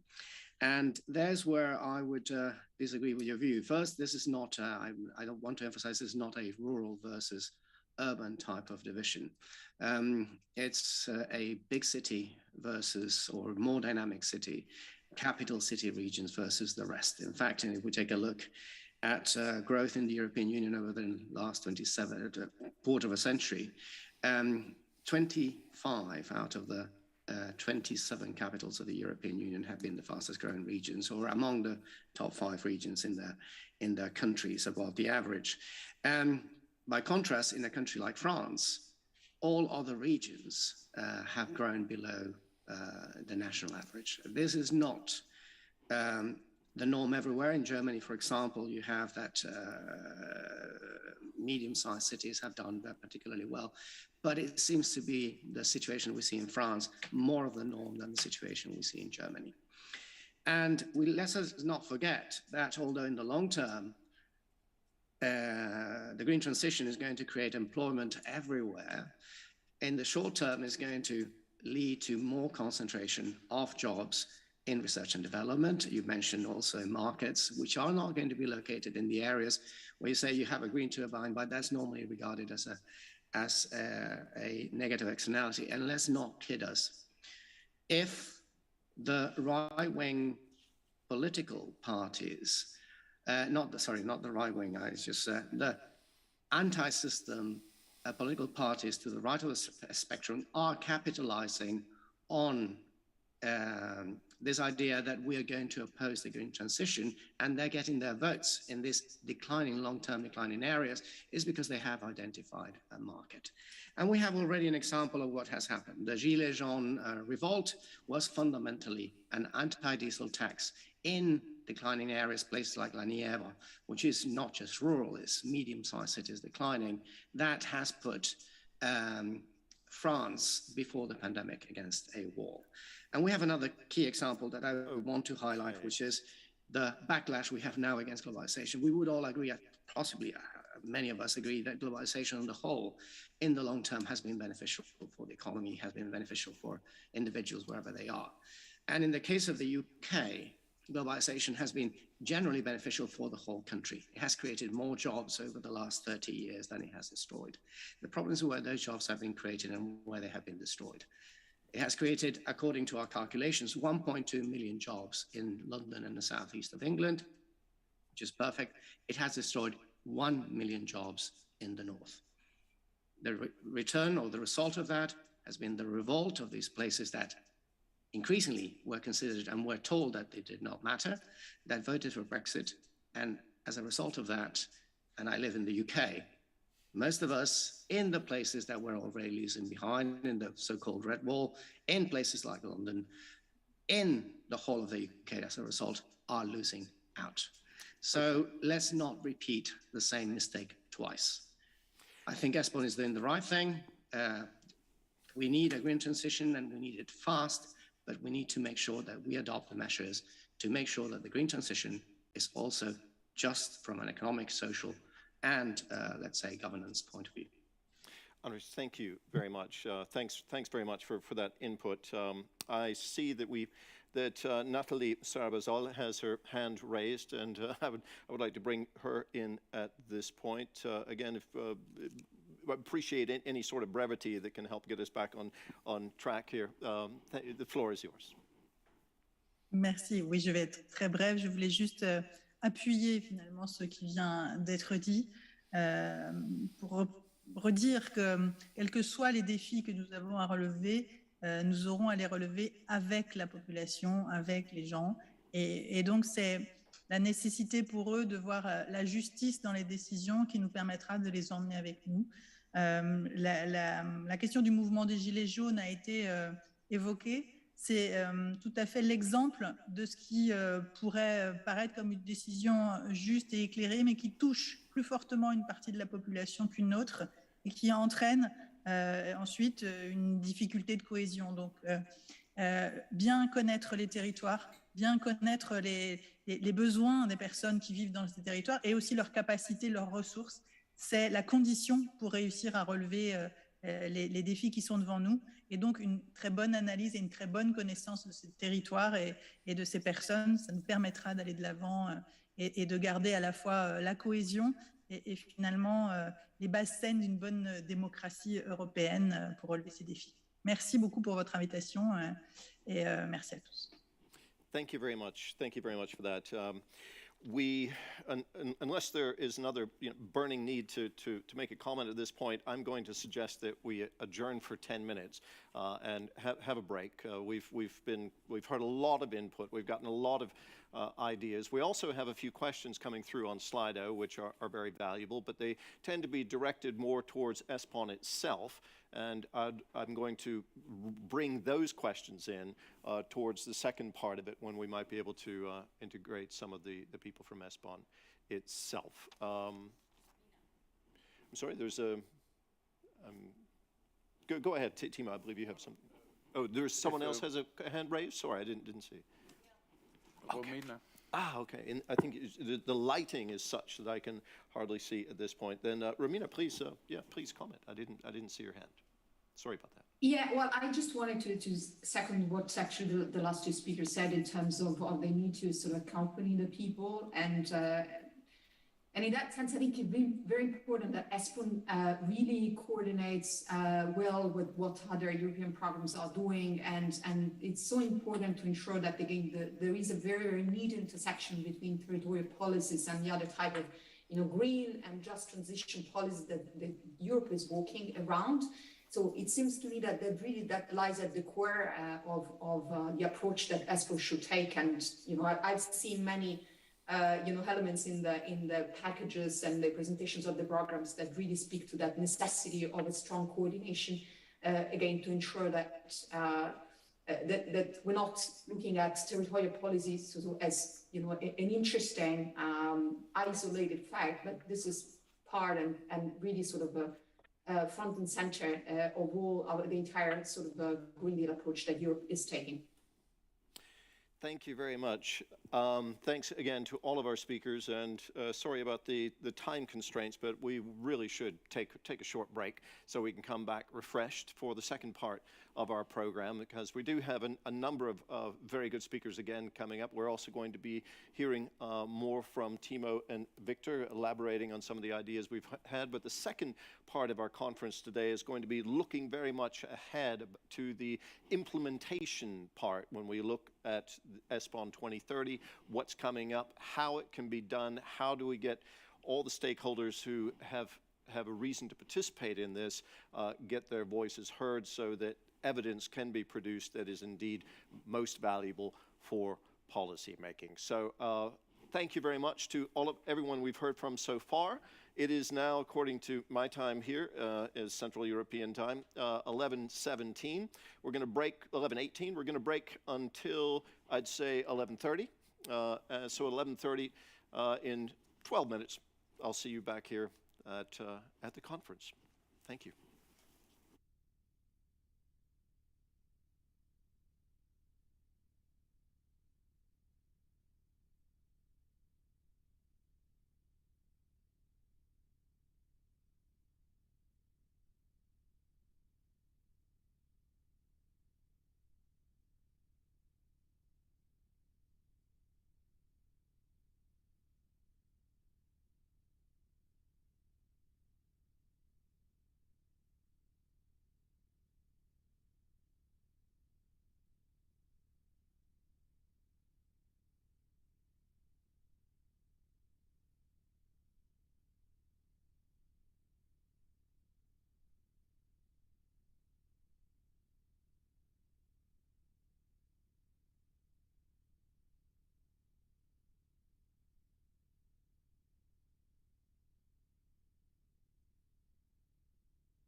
Hello and welcome back to our conference from ESPON 2020 to ESPON 3030, coming to you from Luxembourg. My name is Terry Martin. If you're just joining us, we've had a very exciting session this morning, heard from lots of good speakers helping us understand where ESPON is coming from and where it's going and how to get there in light of the tremendous challenges that the European Union is facing at this point. And those challenges extend, well, I'm not going to go into those because we'll hear more about them in the next few minutes. This second part of the conference is going to be more interactive than the first part. We're not going to hear quite so many speeches. We're going to try to get more of a discussion going. And we're going to be looking ahead at the implementation of the program moving forward, about the ESPON 2030 program. The purpose of the session is to be, again, a little more interactive. We're going to be looking at which evidence, for whom, and how to deliver it to policymakers. And of course, it involves all the stakeholders indeed. I'm going to introduce our panelists in just a moment, but we're going to kick things off by bringing Victor back in, who is very much involved with the implementation of the ESPON strategy and the ESPON program. Victor, of course, you heard, if you were with us this morning, he helped to present the overall ideas about where ESPON is headed and what its different thematic action programs are, its various work streams and what the priorities are. And he's going to talk to us now more about the thing that he's actually doing within his part of the organization, and that is implementation. So let's start, Victor, by you telling us a little bit just what your general vision is for trying to implement these ideas that you and Timo described to us this morning in terms of the thematic action programs and exactly how you imagine ESPON 2030 being put into action. Thank you, Terry. Indeed, this is not an easy job to implement a program at such a complexity of topics and themes, and also a very clear interest in ESPON services, as expressed by many of the speakers in the past panel. And our role is to take all of this through the notes we are taking, through the different ideas that emerge from the different consultation structures we've initiated, and also the accumulated knowledge in our organization, ESPON EGTC, now to bring it to the rollout stage. And I would say I see our role in three specific buzzwords here. Connecting, because we are trying to facilitate the dialogue, the exchange between policymakers, policy stakeholders in general, and researchers and practitioners as well, on how we could better serve the policymakers with the good, reliable, robust territorial evidence and data. Second area is to inspire, because we are expected to bring something new into the picture of decision making, be it through innovative methodologies, being through involving citizens in participatory processes that we can demonstrate through the ESPON thematic activities or projects, through then bringing the people from different sectors, from the different territorial levels, and also with different experiences together to mutually inspire them for doing something in a better, smarter way, also closer to citizens. And the third one is to show new horizons. This could be something that the policies have not dwelled upon so far. Can we find something new, something that we could, in an agile way, then predict and anticipate to bring into the scene for the policies, be it for territorial dimension of sectoral policies, a wider dimension of European policy making as such, so the global look, or more granular approach to see how the local organizations, the community groups, may work together hand in hand with policymakers and researchers in finding what is best for them, so that the policies are not spatially blind.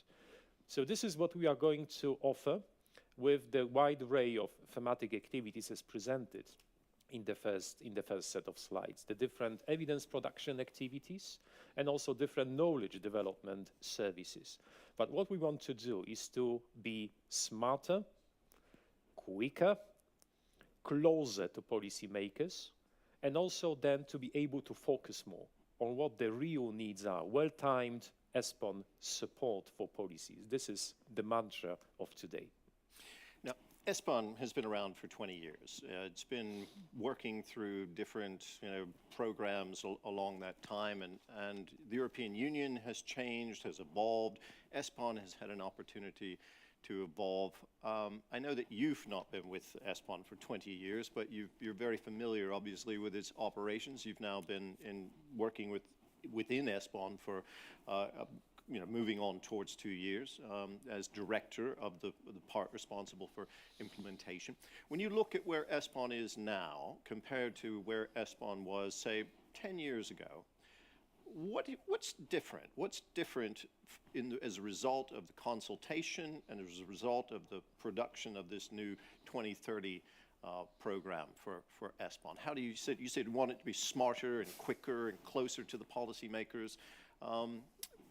Can you give us maybe some concrete example of how that might happen? Well, I would say on the scales between research and policies, we are actually shifting our attention more to policies. So we want to see the policy stakeholders and as service recipients for ESPON. And we are shaping our future activities based on very specific policy needs that ESPON could, not necessarily will, but could be the right tool to provide this sort of a new knowledge, new understanding, new explanation of facts, figures, trends, challenges, and so on and so forth. So what we are going to offer, maybe in a little bit of contrast to what was 10 or 15 years ago, we are not just arena for researchers and practitioners to speak freely about the challenges, but we are an organization dedicated to serving policy needs, supporting them in the way I would say, on their terms. So not doing something for policymakers and researchers, but with them. So this with feeling will be very important for the policy stakeholders to understand. We are all ESPON. ESPON is not here sitting in this ministry or across the street. We are all ESPON, and we need to think ESPON together. Okay. Timo, do you want to any further comments on that yourself? Timo, before no, we I think your question about what happened in the last 10 or 20 years actually is I think we got a much better, I mean, firstly, the environment was changing and we got a better understanding. I mean, when we start first with the ESPON, there were hardly any pan-European studies available. So we had to do really groundwork on territorial studies which capture the whole territory, and I think we really created a market. But at that time we were doing the studies, and then afterwards we were asking whom could that interest. So and now we are working in an environment where there is much more research done, and we actually can allow ourselves to say, okay, here's this, here's that. Maybe there is a gap in order to make this usable for policymakers. And I think this is the niche where we are now looking at. And therefore, we also try to be much closer in dialogue with the policymakers, to understand the policy processes, that on the one side, we may address basic new questions, but on the other side, we may take existing research, put it together, but then focus more on the delivery side. And I think we really now have a new quantum jump, if I may say so, in that regard, working on these work streams, thematic action plans, where we combine evidence production with the knowledge development. Just one comment on that, perhaps, because we use this, paraphrase of thematic work streams, but streams means flows. So ESPON needs also to resemble a meandering river. So, in this dynamic situation, new needs, new gaps, new evidence needed, new context for development, we need to accommodate our service, our supply, our offer. So we are in this sort of a quite an interesting, market position, I dare say, that this ongoing process of collecting the needs will also have to accommodate that the needs will be changing all the time. And we need to change our offer to actually tailor it to the specific needs.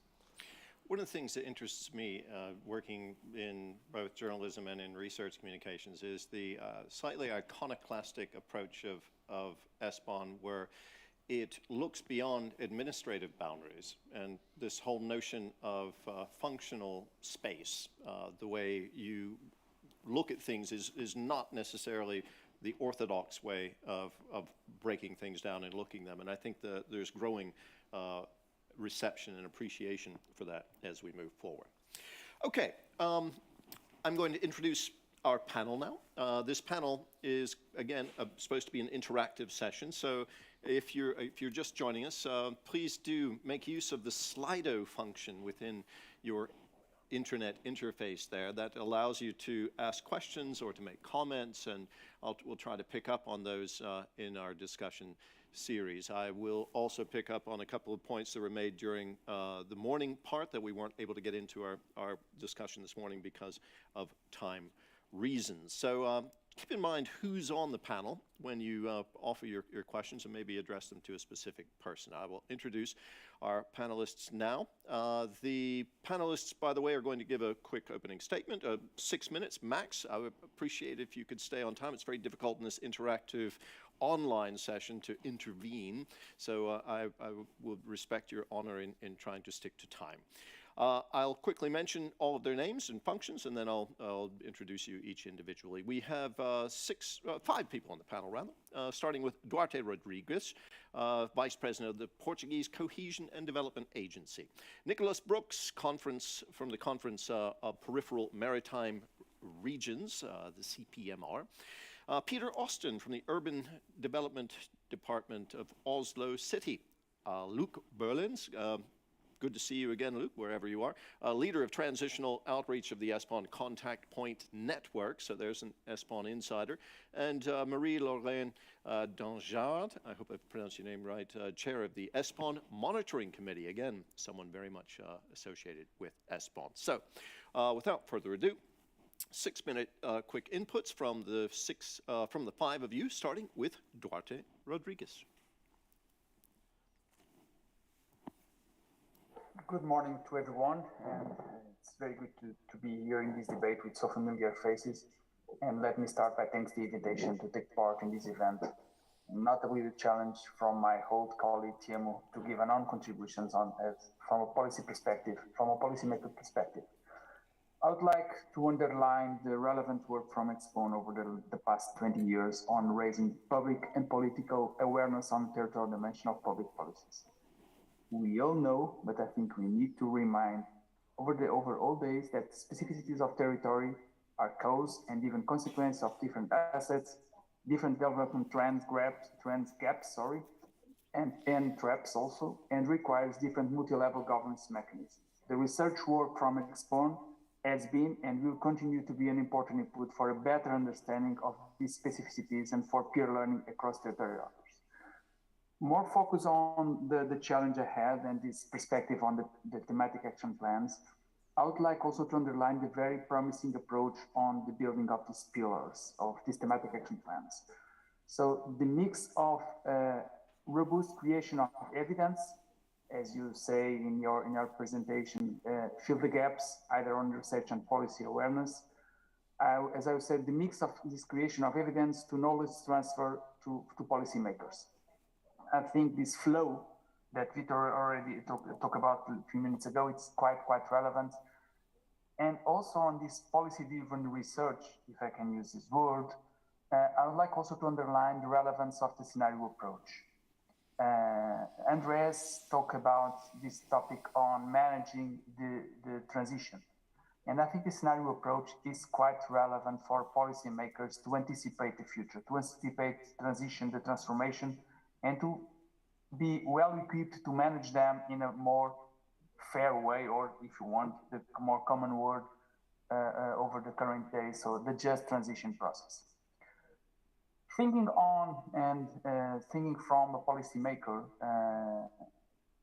with a long experience on cohesion policy and regional development in Portugal, I would like to underline to start with this conversation for challenge from the demand analysis, what you call demand. In regional development, we are mixing the relevant topics that came from, or if you want, non-solved territorial change previous to the pandemic, with the new arising from the post-pandemic and also on the more current uncertainty and even unsecure world. So I would like to underline 4 challenges on these topics. The first is the idea that we need to understand better trends, ideas, so to provide new evidence about the ability of territories on to deal with the twin transition. Twin transition was a challenge before the pandemic and became even a major challenge after the pandemic. So different territories, different political and administrative boundaries, different administrative frameworks need to be analyzed and need to be provided with different toolbox for tailor-made solutions. Just to give an example, the work on ESPON, the past work and the future work on the way of providing social service in different territorial contexts will be, in our view, in my own view, a critical topic for the digital and climate transition across Europe. So this idea on to manage in a tailor-made approach the twin transition, it's not new, but it changed a little from the post-pandemic world. The second topic is the role of the mid-sized cities in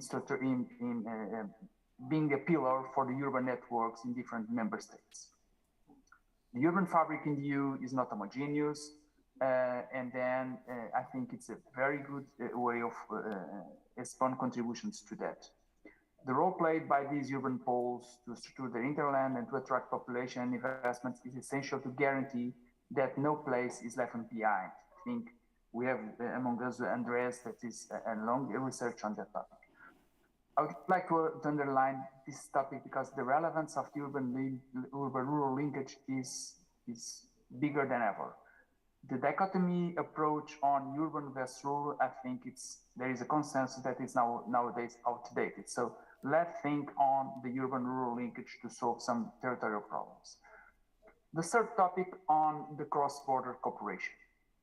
I think there is a room for understanding and better knowledge about the way the cross-border territories could be used to speed up the development of these territories and to be, in some areas, a living labs for innovative solutions, social provisions, like social service provision, economic development, climate change combat, and digitalization. So we need to think better at the role of cross-border cooperation. And last but not the least, we need to think on the new patterns coming from the post-pandemic world and new geopolitical risks. Andres already stressed, and I would like to underline that topic, that the pandemic changed a lot the way we are facing the digital transition, and probably the current war will change a lot the way we are facing the climate transition and mainly the energetic issue. So, and there are lots of things that we already don't know nowadays. The global impact of the remote working on rural and urban places is a big question mark for all. And I think ESPON can play a very important role. And there are thematic action plans that Vitor and Tiago explained this morning, quite relevant for that. The strategic autonomy of Europe was an issue after the pandemic, mainly on the global value chain, and is nowadays a big issue on the energy production and the industrial production also.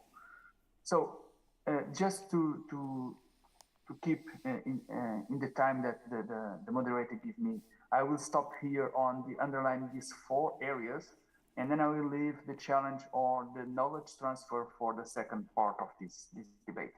So to underline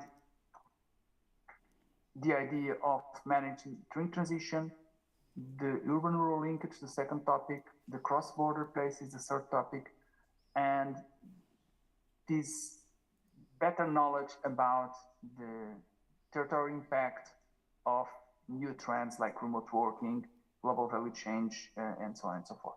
Thank you very much, and I'll be available for the debate. Thank you, Duarte. Thank you very much for that, getting the ball rolling, as it were, and for keeping time. You get a gold star for that one, to go along with those stars that are already behind you. I really do appreciate that. It helps everyone if we're a little disciplined in that respect. Then we can get more lively, interactive conversation going on, and that's also what this is about. So thanks for getting us going. Our next speaker, Nicholas Brooks from the Conference of Peripheral Maritime Regions. Thank you very much. Good morning, everyone. Challenge accepted. I'll try to stick to time. Just to present the CPMO in a nutshell. So we're an organization representing 150 different maritime regions in Europe, from EU members and non-EU members. We're essentially a political and lobbying association, so that you understand where we're coming from. And just to present a little bit the issues that we're working on right now, so that you get a flavor of what we do and how we work with ESPON. So we're working on the territorial dimension and regional involvements in the EU recovery plan, complementarity in terms of the EU investment policies and the articulation of ESI funds, structural funds, with other EU funds for the current programming period. We're working a lot on the implementation of cohesion policy, because a lot of our members are actually managing authorities of EU funds, ERDF and ESF. We're working on the European semester. So you can see a lot of focus on cohesion and cohesion policy and the EU recovery plan. But we're also working a lot on transport. We're doing a lot of work on mapping territorial accessibility, for example, the future of TEN-T, the Fit for 55 package as well as we have a big maritime focus as well, focusing on the future of common fisheries policy at the moment. And finally, and that's actually quite a big priority for us at the moment, migration, when it comes to regions' actions and when it comes to integrating migrants and refugees. In terms of the way that we use, so to speak, ESPON, we really value the work of ESPON and the territorial evidence that it provides to our advocacy lobbying work, for lack of a better term. And to give you an example of reports that were particularly useful to us, the territorial scenarios for 2050 that was published in 2016, policy brief on territories with specific geographical handicaps, the recent policy briefs on transport, for example. Those are examples of work where we've directly integrated the evidence and also the conclusions of those reports into our work. So we really value ESPON's work in that regard. In terms of areas where we think ESPON should provide support, and I'm very happy that a lot of the things I'm about to say were already mentioned by previous speakers. The first one for us would be, and that's something Marc Lemaitre said earlier, the do not harm cohesion principle. As Marc has already pointed out, in the 8th cohesion report, there is an introduction of a very interesting principle to do not harm cohesion. The challenge is now to translate that at policy level. And indeed, as has been said already, we are keen that this principle goes beyond cohesion policy, because it's a policy that already addresses cohesion, territorial cohesion, of course. So we would like, if you like, ESPON to perhaps look at this principle and see how that could translate into policies like transport policy. The review of the TEN-T proposal is a good hook in that regard, but also other policies like climate change and energy. And I'll give you an example, the alternative fuels infrastructure regulation, which is part of the Fit for 55 package. It's an important and key objective for sustainable transport, but we might need to see how the implementation of that regulation does not exacerbate regional disparities. So again, this is something where we might need ESPON support there. Other areas that are very important for us, the European semester. I don't think a lot has been said about that, but clearly the EU economic governance has a very kind of top-down dimension to it. and we would like our messages to the European Commission is that it should promote economic, social, and territorial cohesion and involve regional authorities for relevant investment guidelines. And we think that perhaps we need more territorial evidence to support that claim. The RRF, the Recovery and Resilience Facility, clearly it's a game changer. Where we're very supportive of the RRF, but we would like to see where the funding will be spent, on which sectors, and the extent to which it will contribute or not to territorial cohesion. And finally, just to finish up on how we can work better and how we can collaborate better with ESPON in the future. Again, we think that the one thing that we would advise the excellent team at ESPON to do is to perhaps focus the timeline of your excellent policy briefs a little bit better with the EU agenda, and which so that we can utilize the conclusion of your report a little bit better. And maybe just a final point on language. The language of the reports is, I mean, the jargon, that the EU jargon should be the same for ESPON to be even more influential than it is already. Some of the conclusions that are emanating from the reports, for example, just to give you an example, the report from 2017 on territories with specific geographical handicaps very helpfully stated that we needed more targeted indicators beyond NUTS 3. So that's something that we use and relate towards the European Parliament, but other conclusions are perhaps a little bit more difficult to exploit at legislative level. Again, I'm saying that because we're a lobbying organization, so I'm just keen to exploit and to work with ESPON even more than we do already. I'll stop here. I hope I didn't exceed my speaking time, and it's a huge pleasure to be with you today. Sorry. Nicholas, thank you also for pointing out the need to, the value of coordinating policy recommendations, for example, maybe in a policy brief, with the legislative cycle. It's something that I've been advocating, not to ESPON so much, but just in general in some classes I've been teaching over the years. So, Peter Austin joins us now. Peter Austin is urban development with the Urban Development Department in Oslo City. Thanks for being with us. The floor is yours. Thank you very much. Thanks very much for the invitation from the team from ESPON. Nice to meet you, Victor, and team, of course, very kind of you to invite me. I'm representing the city of Oslo, but also through Eurocities, the network of 150 plus cities across Europe. We work very closely, and we've been very pleased to work together with ESPON in the last period. I've a number of points I'd like to raise about how to get things done, and then if we have time, just a very short list of some of the themes that we would like to focus on. I think initially it's important to think about this whole knowledge transfer process, which is your big question in this, Victor. Technology transfer agencies already exist. They struggle with this across specific industries, but in public policy, the challenge is a lot bigger. This is due to the complexity and the need to address non-economic goals. It's quite different from technology transfer within business sector. So ESPON should see the results perhaps more as a catalyst for change rather than a recipe for direct introduction across cities or across regions. And then we need, as you say just now, to use the existing policy processes, which would include the role of networks, as you've also highlighted, and NGOs, which are already able to promote local and specific interests.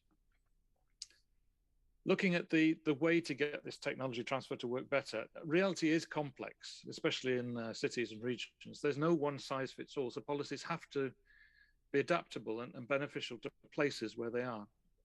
This, in my view, makes cross-cutting research essential. I think in all the projects that are initiated here, we need to involve other DGs because they're often very influential in the policies that come out of this. And across other sectors, we have other programs such as the Urban Agenda, Territorial Agenda, New European Bauhaus has been mentioned just now.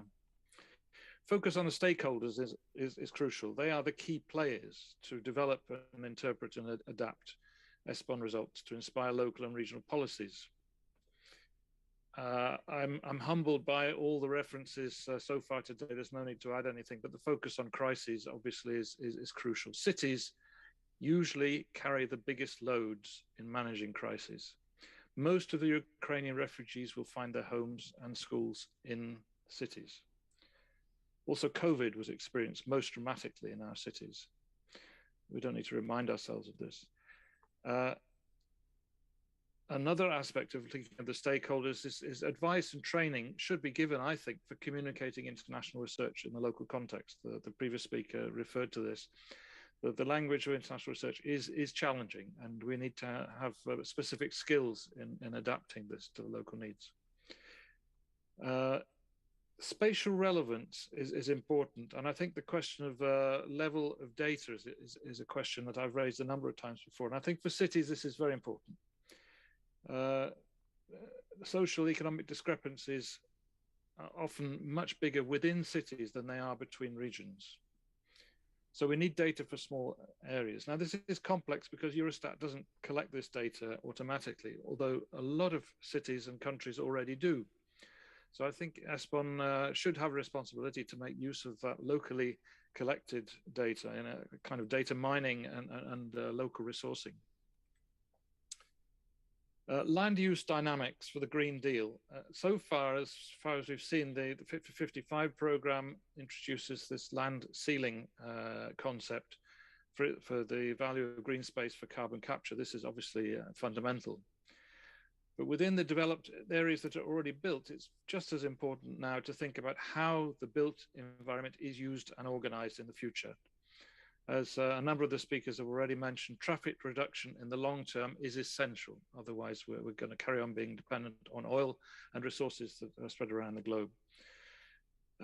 So this requires strong development priorities around local urban nodes. All city planners know this, and the evidence should be presented at the European level. This is an area which I think the cities are very concerned that ESPON should focus on. ESPON project management model is highly recommended. We've had very good experience working together with ESPON on the target analysis methodology, early involvement, supporting the network's communication, and high level of quality control from the Secretariat. This has all been very beneficial, so I'd warmly welcome that approach to be continued. Lastly on that list, outreach and communication. Having completed a couple of projects, target analysis with ESPON, we were very honored to be able to take part in some of the outreach work. And this, I think, gave a huge added value both to ourselves as stakeholders, but also to recipients of outreach programs, whether it's in Prague or Riga or Nova Gorica I was involved in. And of course, this is happening across Europe. So I would warmly encourage that, both for the stakeholders themselves and for the recipient cities. Finally, I have a short list of key themes which we would like to see followed up in this. Temporary land use is an increasing challenge, and particularly in the context of deprived areas, finding new ways of stimulating growth within cities. Healthy and vibrant public spaces and walkability has been referred to already. This is very important in the future.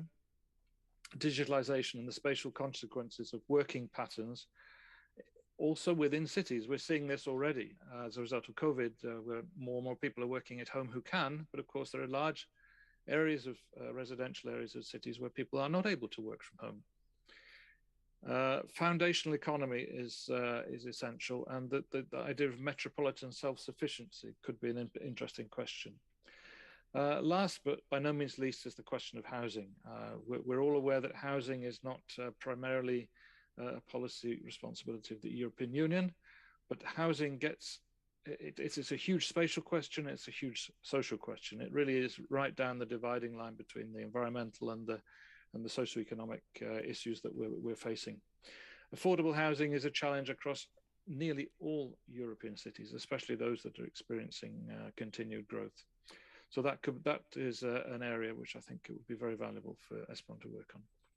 Thank you very much. Maybe that was within 6 minutes. Thank you. I forgot to start my timer there on that one, but but trust me, I have it going here over in the corner, keeping an eye, a sharp eye. No, you're all doing wonderful. Thank you very much. I appreciate that. We're hearing a couple of themes coming through here already. Also in context of COVID, the idea of remote working and how that works in different environments, rural and urban, all quite interesting indeed, and quite a bit of food for thought, ideas about how things could be done better and what's working well already. So appreciate all of that. We have two more speakers left. One is Luc Berlens. We're going to hear from now, the leader of the transnational outreach of the ESPON Contact Point Network. Luc, the floor is yours. Okay, thanks, Terry. Hope you can hear me. Yes, very well. Okay. I've prepared some slides, but I don't know if they come up. But just to assure the previous speaker, we are doing the transnational outreach project. We have hosted so far in the last 2 years more than 25 events, and we will still do 4 in the next 2 months, amongst one in Norway and one in the house of the next speaker with Marie-Lorraine in France. Here you have the slide. Yeah, next please. And also in reference to the Minister Claude Turmes, you can see, no, you don't see here, but we also outreach not only to European member states, but also you've got here the first line where we even reach out not only to the UK and American audience, but also and most predominantly also to the Asian and African countries. So apparently some 15 to 20% of our entities come from there. So apparently ESPON evidences is not only interesting for European countries, but also for other continents. And we also have reached out the last 2 years for 2/3 to people and audiences which weren't familiar with ESPON previously. So the outreach is not only going to the usual subjects, but also to the other ones. Yes, next please. And we also try to monitoring very well what we are going to do with the events. And we have got every time after the events, we've got policy addresses with our ECPs, the European contact points, and also with the MC members, the monitoring committee members. And here you see that the ESPON evidence are really followed up. But the last point is that there is still a big gap between the European and ESPON studies and the domestic interests and what they can do. So therefore, my next slide, yes, please. If you want to go for a new targeted analysis, which is very important, I would say, with regard to the stakeholders we have heard previously, but also with regard to the citizens. Perhaps we can focus in a new program more not only on agenda setting, so lots of researches, evidences are going about that in ESPON, but also with regard to implementation. And perhaps that has something to do with what Timo said about accompanying activities next to the push and pull activities. And to give some example, we recently have finished the ESPON STICE report, Sustainable Transport and Travel in the Eurodelta. And there we concluded that there are still 20 to 25% is being flown within to and towards and from the Eurodelta below than 500 kilometers. And those distances can easily be addressed also by high-speed train travel. But in order to implement those ideas, to drive from plane to train, you could say, that needs some coordinated actions. So it is not only needed to adapt to the Open Skies Agreement over here, that is purely on the European level, but there's also a coordinating action on domestic level. So how to improve high-speed train travel, and then you can come up to tripling or even quadrupling on some corridors on high-speed train travel. Another example I've heard also from Marc Lemaitre this morning, that resilience is very predominant over here, but also in my university, Ghent University, but also in other universities, we have already done lots of work with regard to resilience. And here, more based on case evidences, we come more and more on three types of resilience. One is the kind of engineering resilience, where after a hazard, you want to go back as soon as possible to the original situation. But you have got also socio-ecological resilience, where you want to flip into a new situation, which is more resilience than the previous one, or to co-evolutionary resilience, which means integrated actions not on the various levels, not only on the European and not only on the national, but also on the domestic and regional levels. So those are some examples where you might have on the specific thematic action plans more focus on, and then I will leave it with this. Perfect, Luc. Very good timing. I really appreciate that, and also some excellent thoughts there, and observations regarding outreach and where ESPON moving forward could perhaps it has some room for improvement, things that can be worked on and made even better. Excellent, very good. We're doing well, and we have one more speaker before we move on to the question and answer session. Marie-Laurent Dangeard, already mentioned, chair of the ESPON Monitoring Committee. The floor is yours. Yes, thank you for having me. I'm not going to come back on all the things that have been said by previous speakers, especially on policy priorities.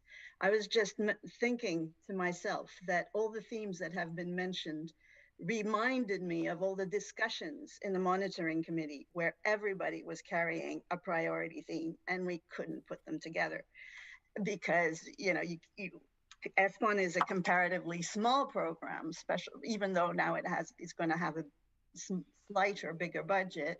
So everything cannot be dealt with at the same time.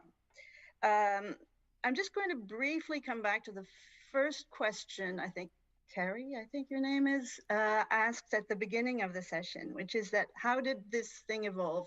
I sort of followed, I'm a dinosaur, so I sort of followed ESPON since its beginning from different places. And indeed, at the beginning, ESPON studies were quite pioneering,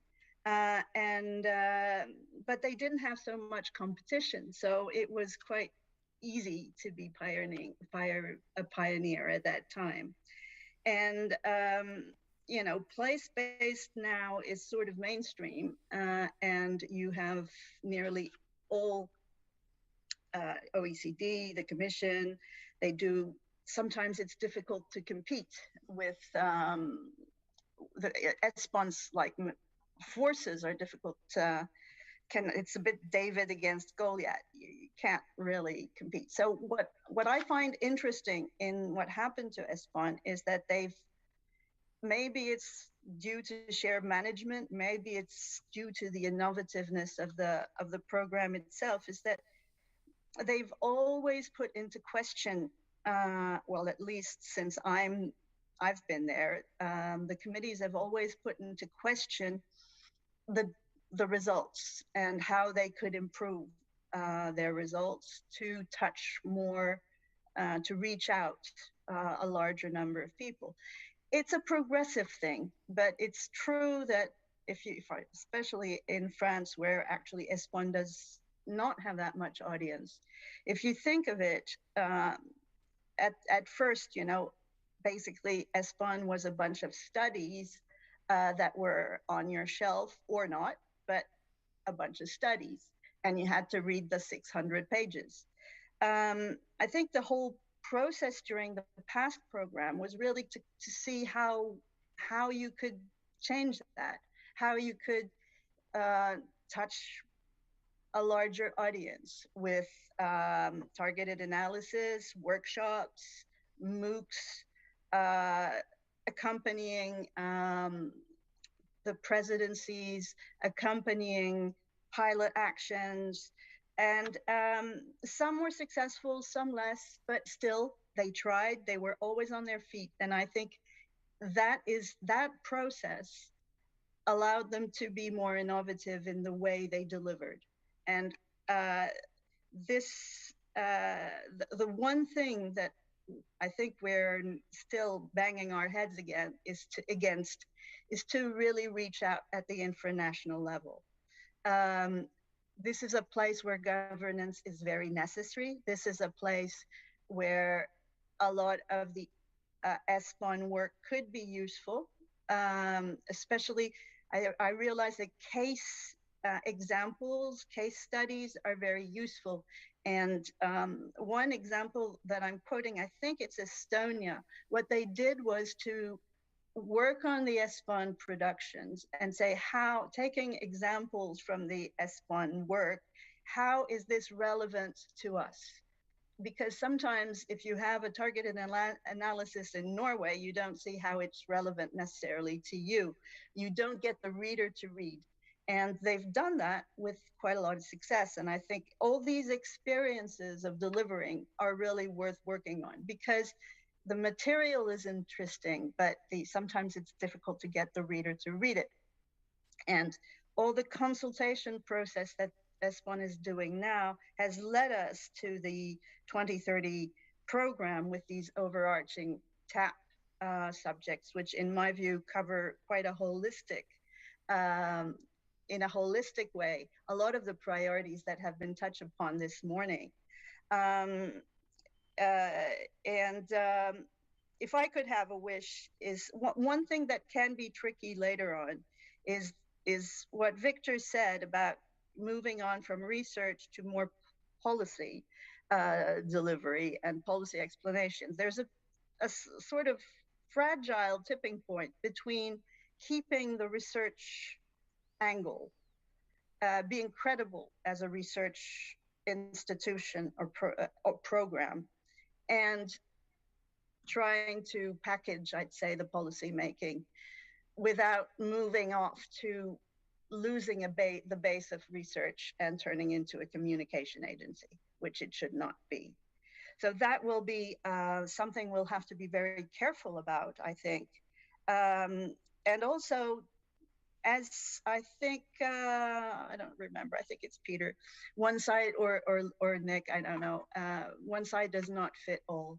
It is very apparent in our discussions in the monitoring committee and in the way I see how people react to the research and to the policy papers, that it is not relevant, that some of the recommendations of ESPON are not always relevant to all publics. Often the questions are, and it is a difficult thing sometimes. Sometimes the questions work better, at least, for example, sometimes in my country, sometimes the questions work better than the case studies works better than the recommendations. It's a very touch and go exercise, and I think we shouldn't underestimate the work of the MC, of the MA and the EGTC on that, because they're really trying to reach as much as possible, and I'm pretty confident that they will go on that basis. Did I keep to the time? I hope so. I would say yes. Thank you very much. I really appreciate that. You've all been wonderful in keeping us on time. So that means that we do have time for some discussion before we get to the closing remarks. The idea is to wrap all of this up I think at 1 o'clock. So we do have some time here. We're going to try to get going with the closing remarks in, I guess 10 or 15 minutes. So let's jump straight to the questions. Again, thanks to all of you. Already some great input. A lot of, I can see in the room here with the people absorbing the ideas that have been coming through. Very, very valuable indeed. We have some questions that are coming through on Slido. So a couple of them, or at least one of them, addressed directly to one of the speakers we just heard from. So I'm going to pick that one up first before I put a question to all of you, which has been just rising up the ranks of the questions here all day long. So first, a question from Anonymous to Nicholas Brooks, asking, could you please further specify which types of results on geographic specificities would be needed to support your group's work? So, Nicholas, if you'd like to respond. Thanks very much, Terry. Yeah, what I meant, so it's a shame I don't have a slide with the membership of our organization behind me or in front of you, because we represent 150 different member regions, but crucially we represent regions that have, if you like, recognition in the EU treaty under Article 174 or Article 1349, or in terms of the accession treaty of Finland and Sweden, for example. I'm talking here about islands, outermost regions, and northern sparsely populated areas. Where we valued a lot ESPON's work in the past, and that's something I referred to in my statement, is when you help provide territorial evidence to support our general claim, which is that EU policies, and not just cohesion policy, I'm talking about state aid, transports, the CAP, and so on and so forth, should acknowledge those specificities when they're being designed. So that's what I was referring to in general terms. Okay. I hope I've answered the question. Yeah, no, they're very, very helpful. Very good. Let me just check, see if anything has popped up in the meantime. Good. There's what we've heard so far. We've heard lots of valuable ideas about what's working, what could be done better, and that's of course the nature of this process. To help all stakeholders see where ESPON is and where it's trying to go and how to get there with the input from people like yourselves.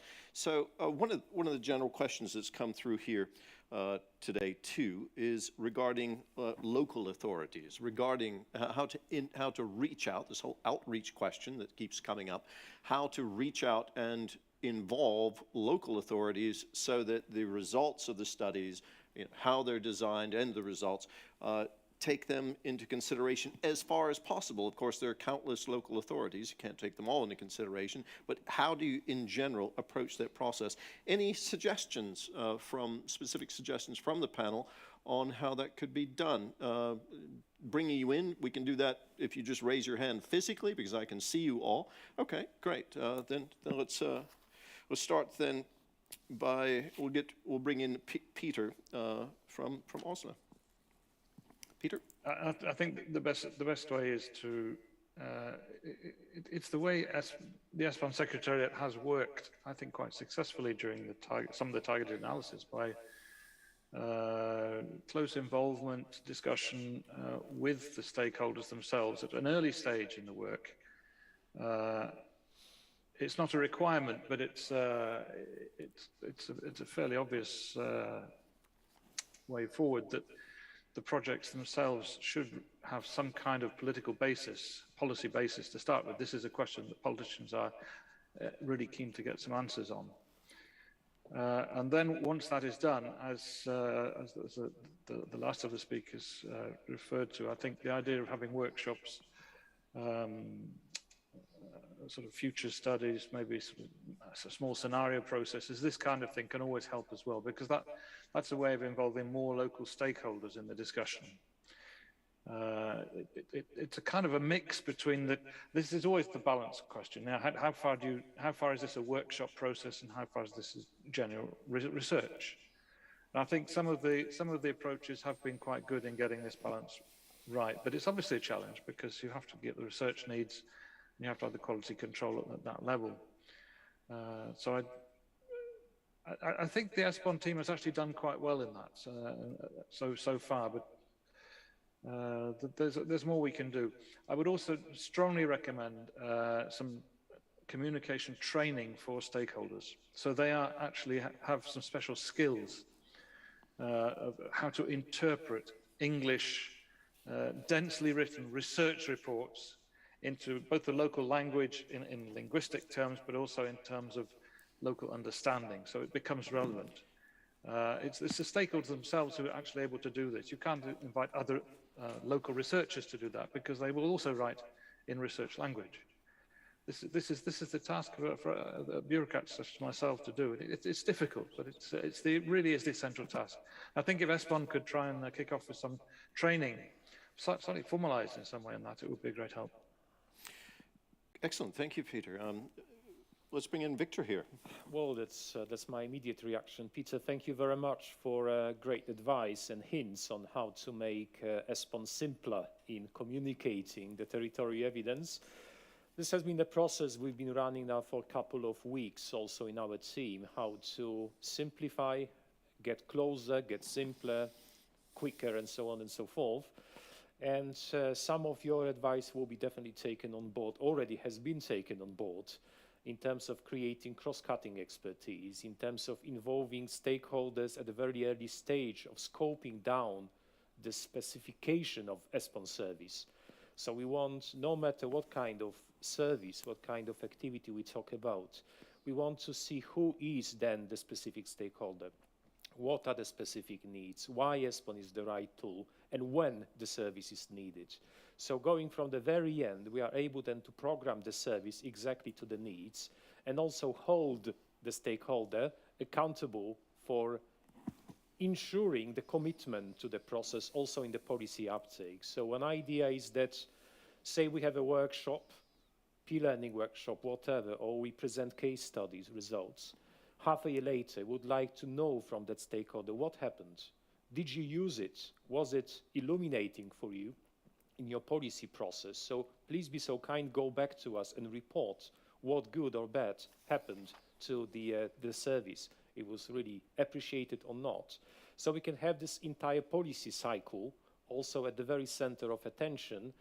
And also we would like to have a small revolution in the deliveries by ESPON. So no longer very long, thick reports that the researchers will be requested to produce. They may produce if they wish, but we'll hold them for shorter report and the summary or the policy brief, depending on the situation, to be written with simpler language, easier to digest, also with someone with communications expertise or media relations expertise on the team that we would like to contract.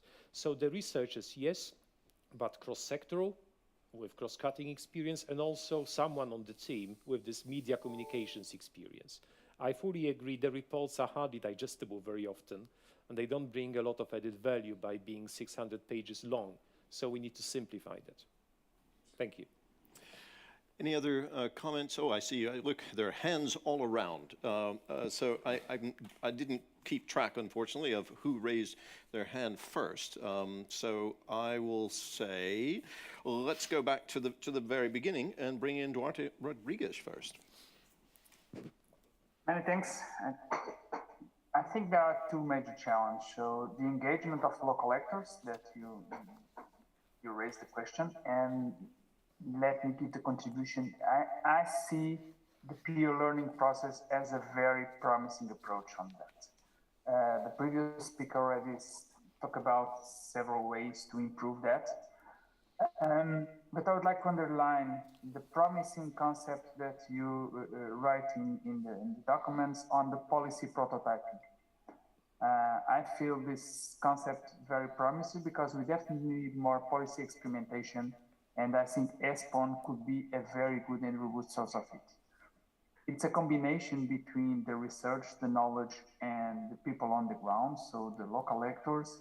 But being well monitoring, I think this policy prototyping could be very, very useful for both, either for understanding better the research and also for understanding the needs from the policymakers. Second topic I would like to touch upon is this communication broker.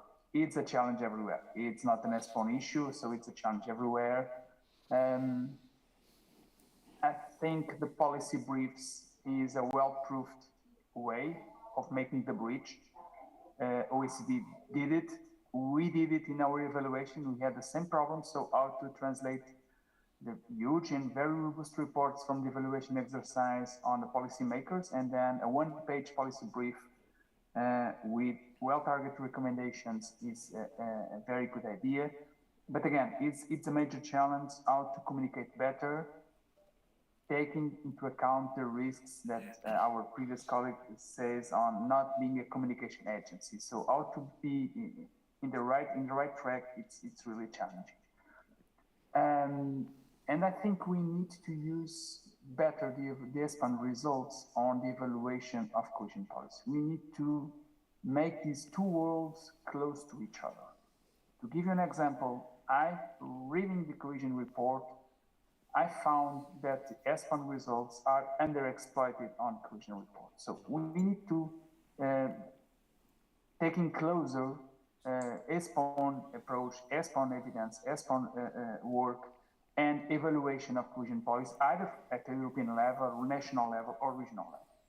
So that's my contributions for this debate. Back to you. Excellent. Thank you. Very good. Let's bring in, I guess, Nicholas here. Again, and then we'll bring in Luc. Luc, go ahead. We've already had an answer from Nicholas. We'll come right back to you, Nicholas, and then we'll get around to Marie-Laurent. Okay, thank you, Terry. With regard to involving local stakeholders, I think ESPON has done already a wonderful job with targeted analysis. But mainly, when I look at the targeted analysis, it remains report, and after that, nothing happens. So what we are trying to do now, which with the STEE's report I already mentioned, is not only to outreach to the evidence of the STEE's report to the broader public, but also make the next step, how to implement those conclusions.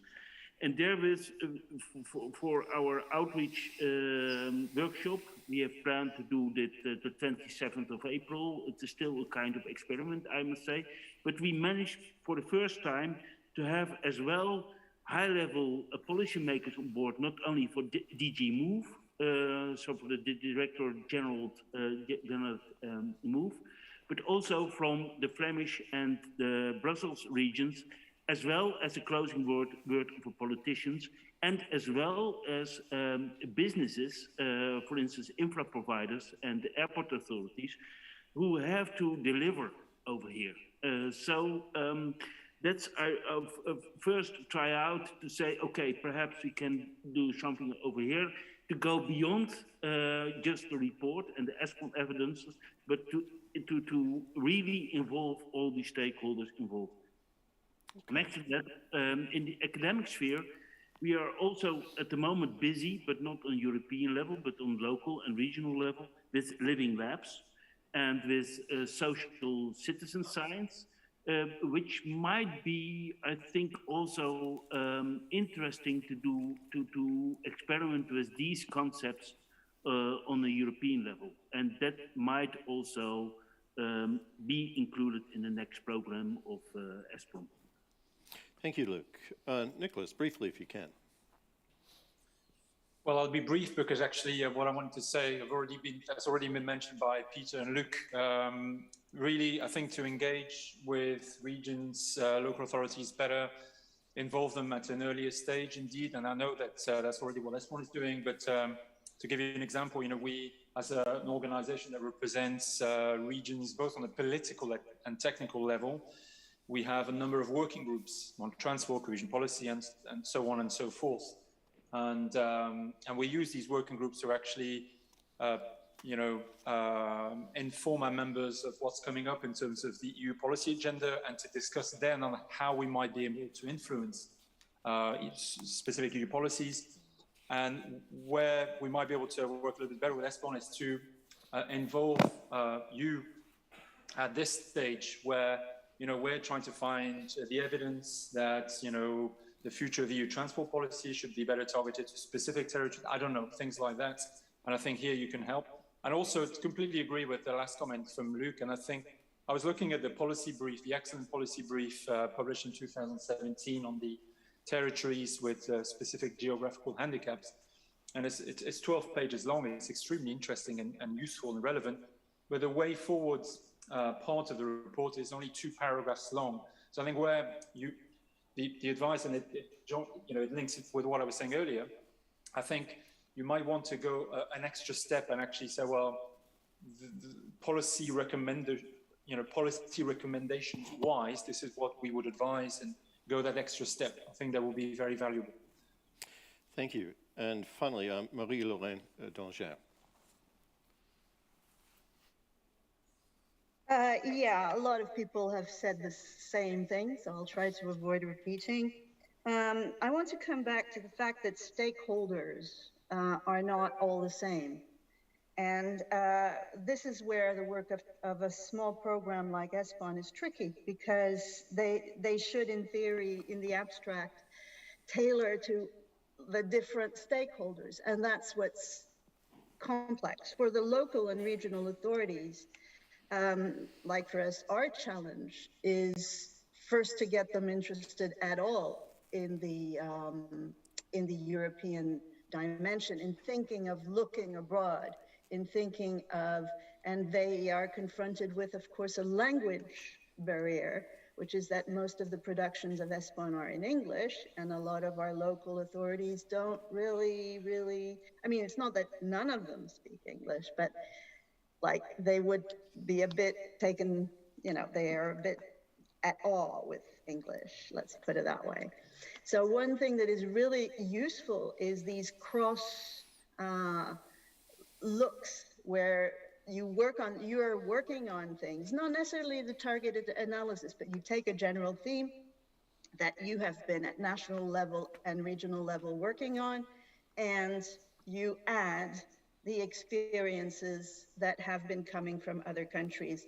And that's where the TNO work is interesting, because you can really tailor it to your audiences. One thing I'm a bit more worried about, because Nick has been talking about policy briefs and policy recommendations. This is for, I'd say, a macro level sometimes. What is sometimes a bit difficult to sell for us in these policy papers is that they're neutralized. Because they are very general, they are sometimes difficult for local authorities. It's difficult to take a grip on them, because it's a general speak. It talks a lot to the European Parliament. It means a lot to policymakers at general level, but sometimes at the operational level, it's a bit difficult to identify. Whereas in some of the studies from which these policy briefs come, in fact, case studies have been very concrete and could be very usable. So it's very difficult to generalize how you sort of shorten a study. This is an answer to Victor. It's not an easy task. They're really confronted with difficult targets and difficult expectations. So good luck to them. Luck and hard work. That's it's how we move forward together in cooperation. Thank you all. Thank you to all the panelists. It's a very, very interesting input. Also, one of the things that came through in this discussion for me, also because I work with policy briefs, is that within ESPON, this move towards policy briefs, seems to be the uptake of that seems to be quite positive.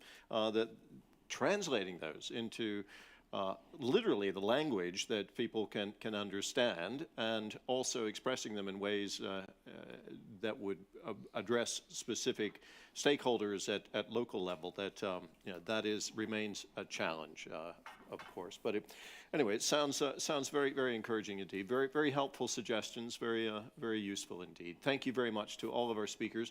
I can tell that many of your ideas are going through the minds of the people who are working on this program and rolling it out right now. So we're moving to the very last stage of our of our program today, of our conference, the closing remarks. We have a good 25 minutes wrapped up left for all of that. We have three speakers that we'll bring in. Our first speaker is someone you haven't heard from yet today.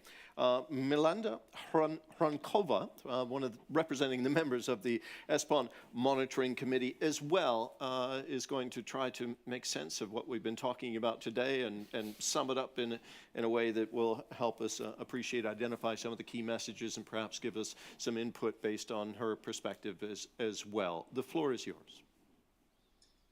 Thank you. Good afternoon, everyone, and thank you for the invitation. And firstly, I would like to thank all the speakers for their rich inputs to the discussion that gave us many new ideas and inspired us. And also my special thanks belongs to the monitoring committee members and program members for their valuable inputs during the TAP consultation process and also during the preparation of the new ESPON program. And it was mentioned by the moderator already that we have enough food for the thoughts. And however, in light of a new emerging challenging, our discussion has definitely to continue. And as a monitoring committee member of the ESPON program representing the Czech Republic, I'd like to appreciate the ESPON program results and its long-term operation that has been dedicated to most of the regions in Europe. And in terms of my work at the Ministry of Regional Development and being in the daily contact with the policymakers, I perceive the ESPON result as a very beneficial and important for their responsible decision-making. And it was said by many people today that the evidence-based policies are currently needed more than ever. And I also welcome the shift of the program towards the more proactive involvement of stakeholders. It was explained by Timo by his presentation, and focus on the activities related to knowledge development, which aims to provide useful evidence to the policymakers. And I think it's important to find a way how to make scientific evidence accessible and ready to use for the policymakers. It was also mentioned many times. So we can connect and inspire them at the right time, as Victor said. And regarding the evidence production, we also have a very good experience with the targeted analysis, case-based studies and spin-off studies. But we also urgently need to continue in the European-wide thematic activities, such as applied research projects, and we constantly need to update ESPON database. And we have a saying in the Czech Republic that there is nothing older than the yesterday newspapers. And I think this saying can be also applied for the evidence production. Our role is also to further encourage and discuss how to encourage more scientists from all the regions of Europe and increase the competition among them in order to maybe further improve the quality of research. And with its location in the Central Europe, Czech Republic is encouraged to actively participate in many international activities. And I would like to mention here one current example, that is transnational project Core Cup, based on which Czech Republic should have a better connection with the neighboring countries through the high-speed railways in the future. And this is also the way how to reduce the traffic and improve the mobility, as it was mentioned by Minister Claude Turmes. And this means of the transport is fully competitive with the air transport, and it can be another contribution to the green transition. So it's clear that the implementation of similar projects is very important for further development of the European territories in line with the fulfillment of the cohesion policy objectives. And in order to have more similar projects, we need sufficient and exact evidence about the territory. And this is something what I think ESPON has always offered and will continue to do so in a new ESPON program. And it's great to hear that the combination of the green transition and just transition is the right way. And definitely to promote cohesion policy as value by evidence and make it more effective and understood, it's a crucial role of the ESPON. And regarding the thematic action plans, I would be delighted if Czech Republic becomes part of as many projects as possible. And I think that the proposed thematic action plans are more than relevant, and I welcome them all as they respond to the current challenges and opportunities. And when we were suggesting these TAPs, we could hardly imagine that we would experience many other crises for the moment. And for example, the crisis in Ukraine showed us how viable energy self-sufficiency is. And it was also mentioned by Marc Lemaitre, I think, that this crisis has become an engine for speeding up the transformation to green economy, same like COVID pandemic has been facilitating the digitalization process. And that's why I think that TAP on the climate and neutral territories is more than relevant. Maybe I can also highlight the concept of energy communities. It wasn't mentioned here. For some member states, it's still a new phenomenon, and this is new opportunity to be in the energy of self-sufficiency for us. And regarding the TAP governance and new geographies, it was said by Marc Lemaitre that we have to find a way how to think beyond the administrative borders and boundaries and think the functional areas. And we have one example in Czech Republic because we have a 3-level hierarchy. And when we look to the previous ESPON research, the project Metro showed us that Czech metropolitan areas are not given priority by government. And however, we see that their added value is significant as they face several challenges at the metropolitan level, such as housing, transport, or any other.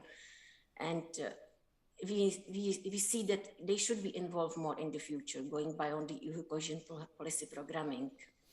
And I think the follow-ups of the Metro project results could be more elaborated and welcome. Concerning the TAP places resilient to crisis, we heard a lot.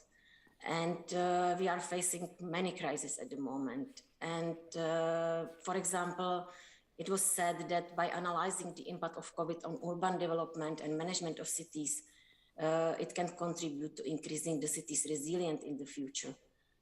And definitely the crisis in Ukraine brings additional risks and open rooms for further analysis and monitoring of the resilience of the different member states, their governance and capacity building, maintenance of equal access to education, healthcare, access to public services, strengthening the cyber resilience also, and it was mentioned safeguarding the democratic principles of European countries, for example, by the deepening the participatory approach in local policy making.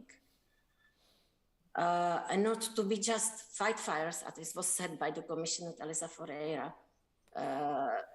It requires the consequences of Ukraine crisis requires further discussion at the program level and a lot of work on a new concept of resilience in Europe. And finally, I would like to mention the last TAP perspective to all people, where the socio-economic factors are the main subjects of an analysis. And I would like to mention here that the Czech presidency also aims to bring knowledge regarding the disparities of European regions in relation to their innovation capacity.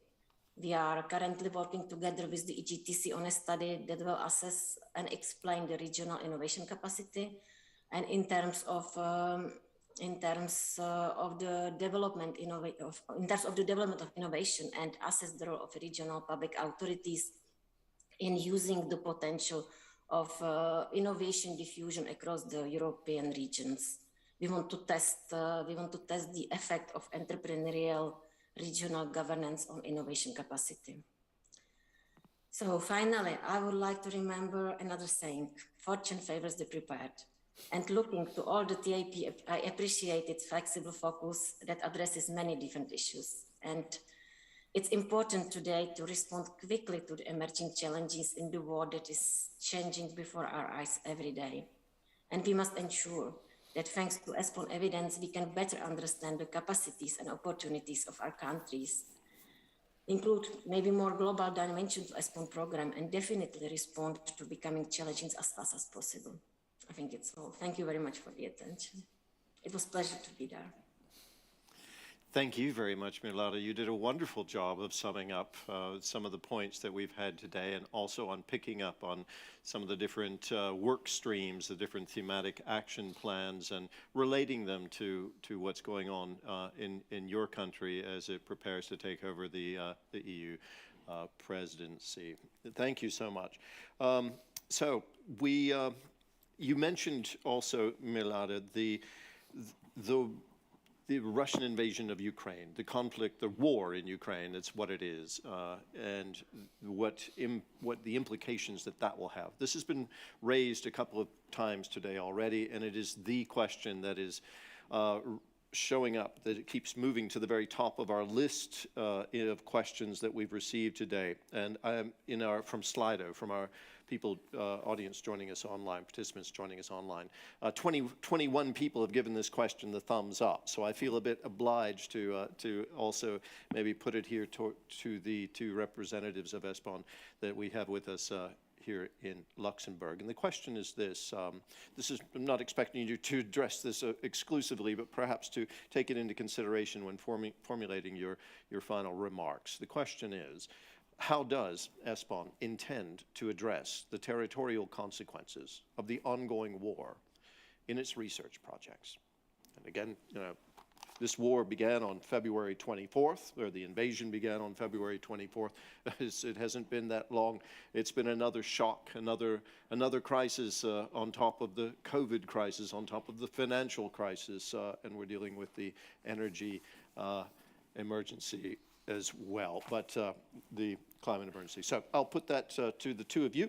And Victor, you can begin. Victor Shadorovsky, Director of the ESPON EGTC. Correctly so.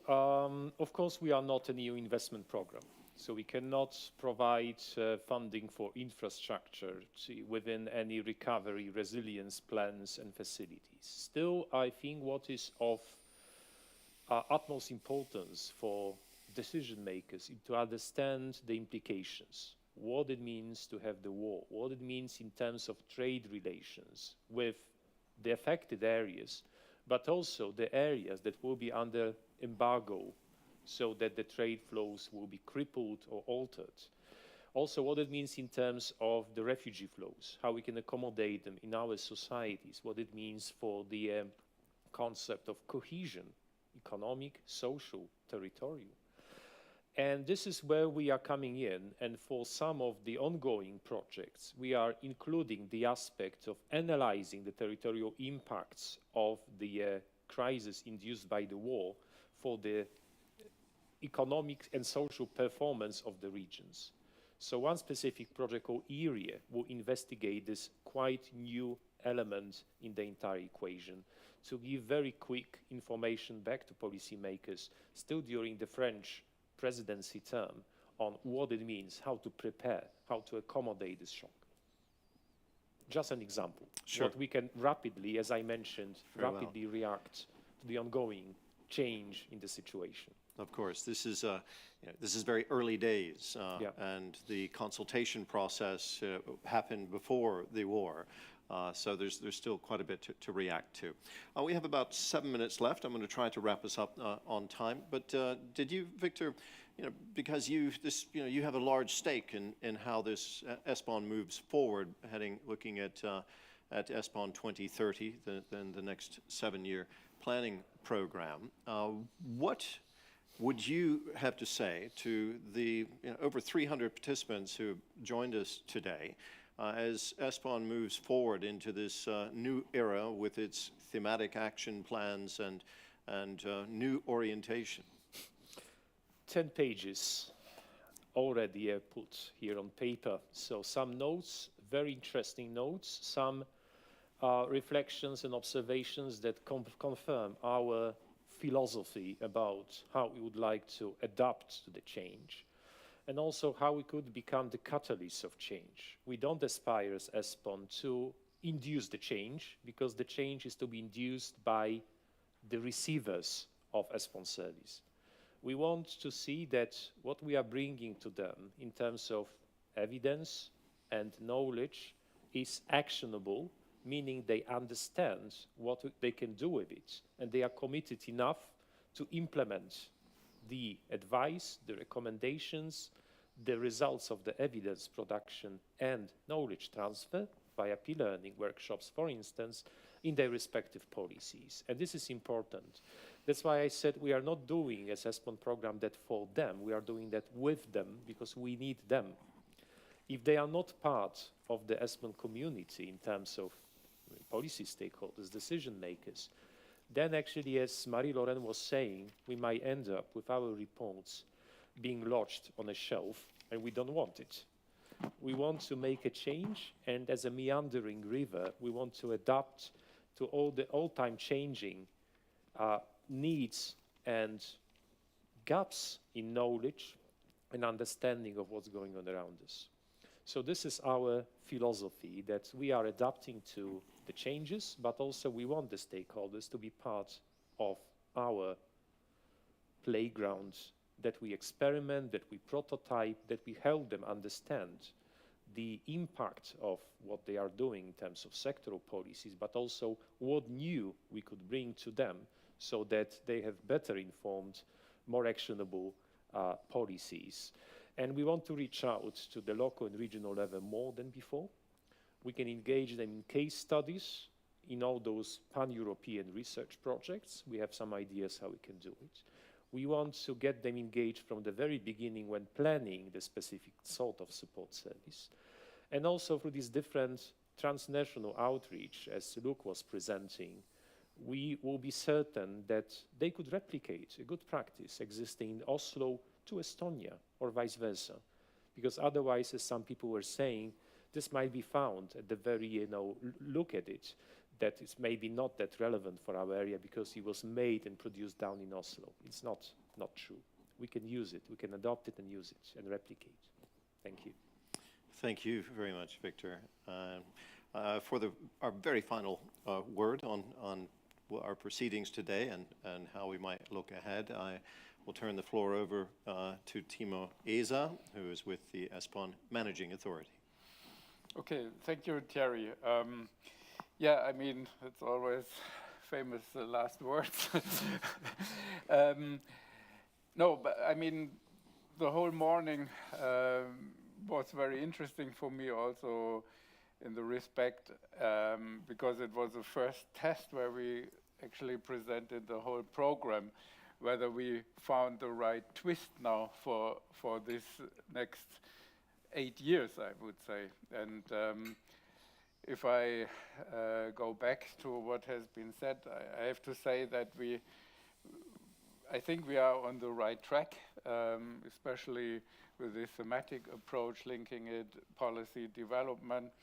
I mean, we have to be vigilant in the way that we have a fast-changing environment. I mean, thematically, and now the wartime challenges us, and we need to be thematically open in that regard, and I think we are prepared for that with our approach. Secondly, we have also a changing environment in institutions working on certain themes, I mean, and that we have to be open and invite all other research programs, institutions like OECD to collaborate on the evidence side. I think this also becomes even more clear, and to involve with the stakeholders. And when I developed that strand, I mean, I heard a lot about knowledge broker, interactive feedback, co-creation. I mean, this is where we have to further intensify, and I think we have now the means at hand to be even better in that regard. And that brings me back, I mean, the whole question about involving regional, local actors. I mean, we haven't talked about that, what the program actually can deliver on that. For example, we have planned to give budgets to the national contact points in the countries to actually enable them to get in closer dialogue with stakeholders on the ground. And firstly, to create, I mean, to discuss the context of the country and the region for the results. I mean, because we can do a lot of research, but to have really the on-the-spot knowledge and to bring that together. And I mean, just to say, to invite stakeholders to know who is doing what in the region. I mean, there we need their support, the contact points. They will have quite an important role, and they are equipped with the resources, and also to translate not only the context, but also in language-wise. I think we will invest in that regard as well, which was not the case in this programming period, which is now ending.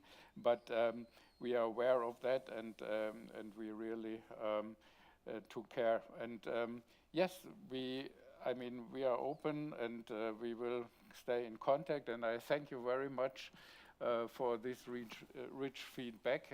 It's all noted, as Victor said. And I think we have now, in the afternoon, the monitoring committee, and we will rediscuss and re-evaluate what has been said.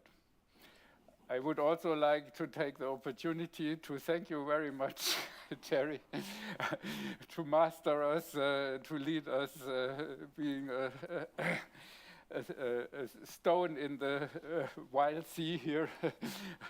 So thanks a lot, and also the bringing here this discussion atmosphere was very, very useful and fruitful. I thank you for that. Thank you very much.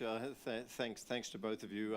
Thanks to ESPON for having me and for having me back again. This is reconnecting with the ESPON community has been very valuable. I hope next time we will see each other in person for all of you whom I've met before and who might be out there and tuned in today.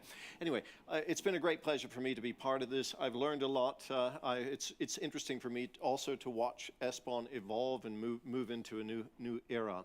I found it fascinating and encouraging, the discussion about where things are headed, and I sense quite an evolution.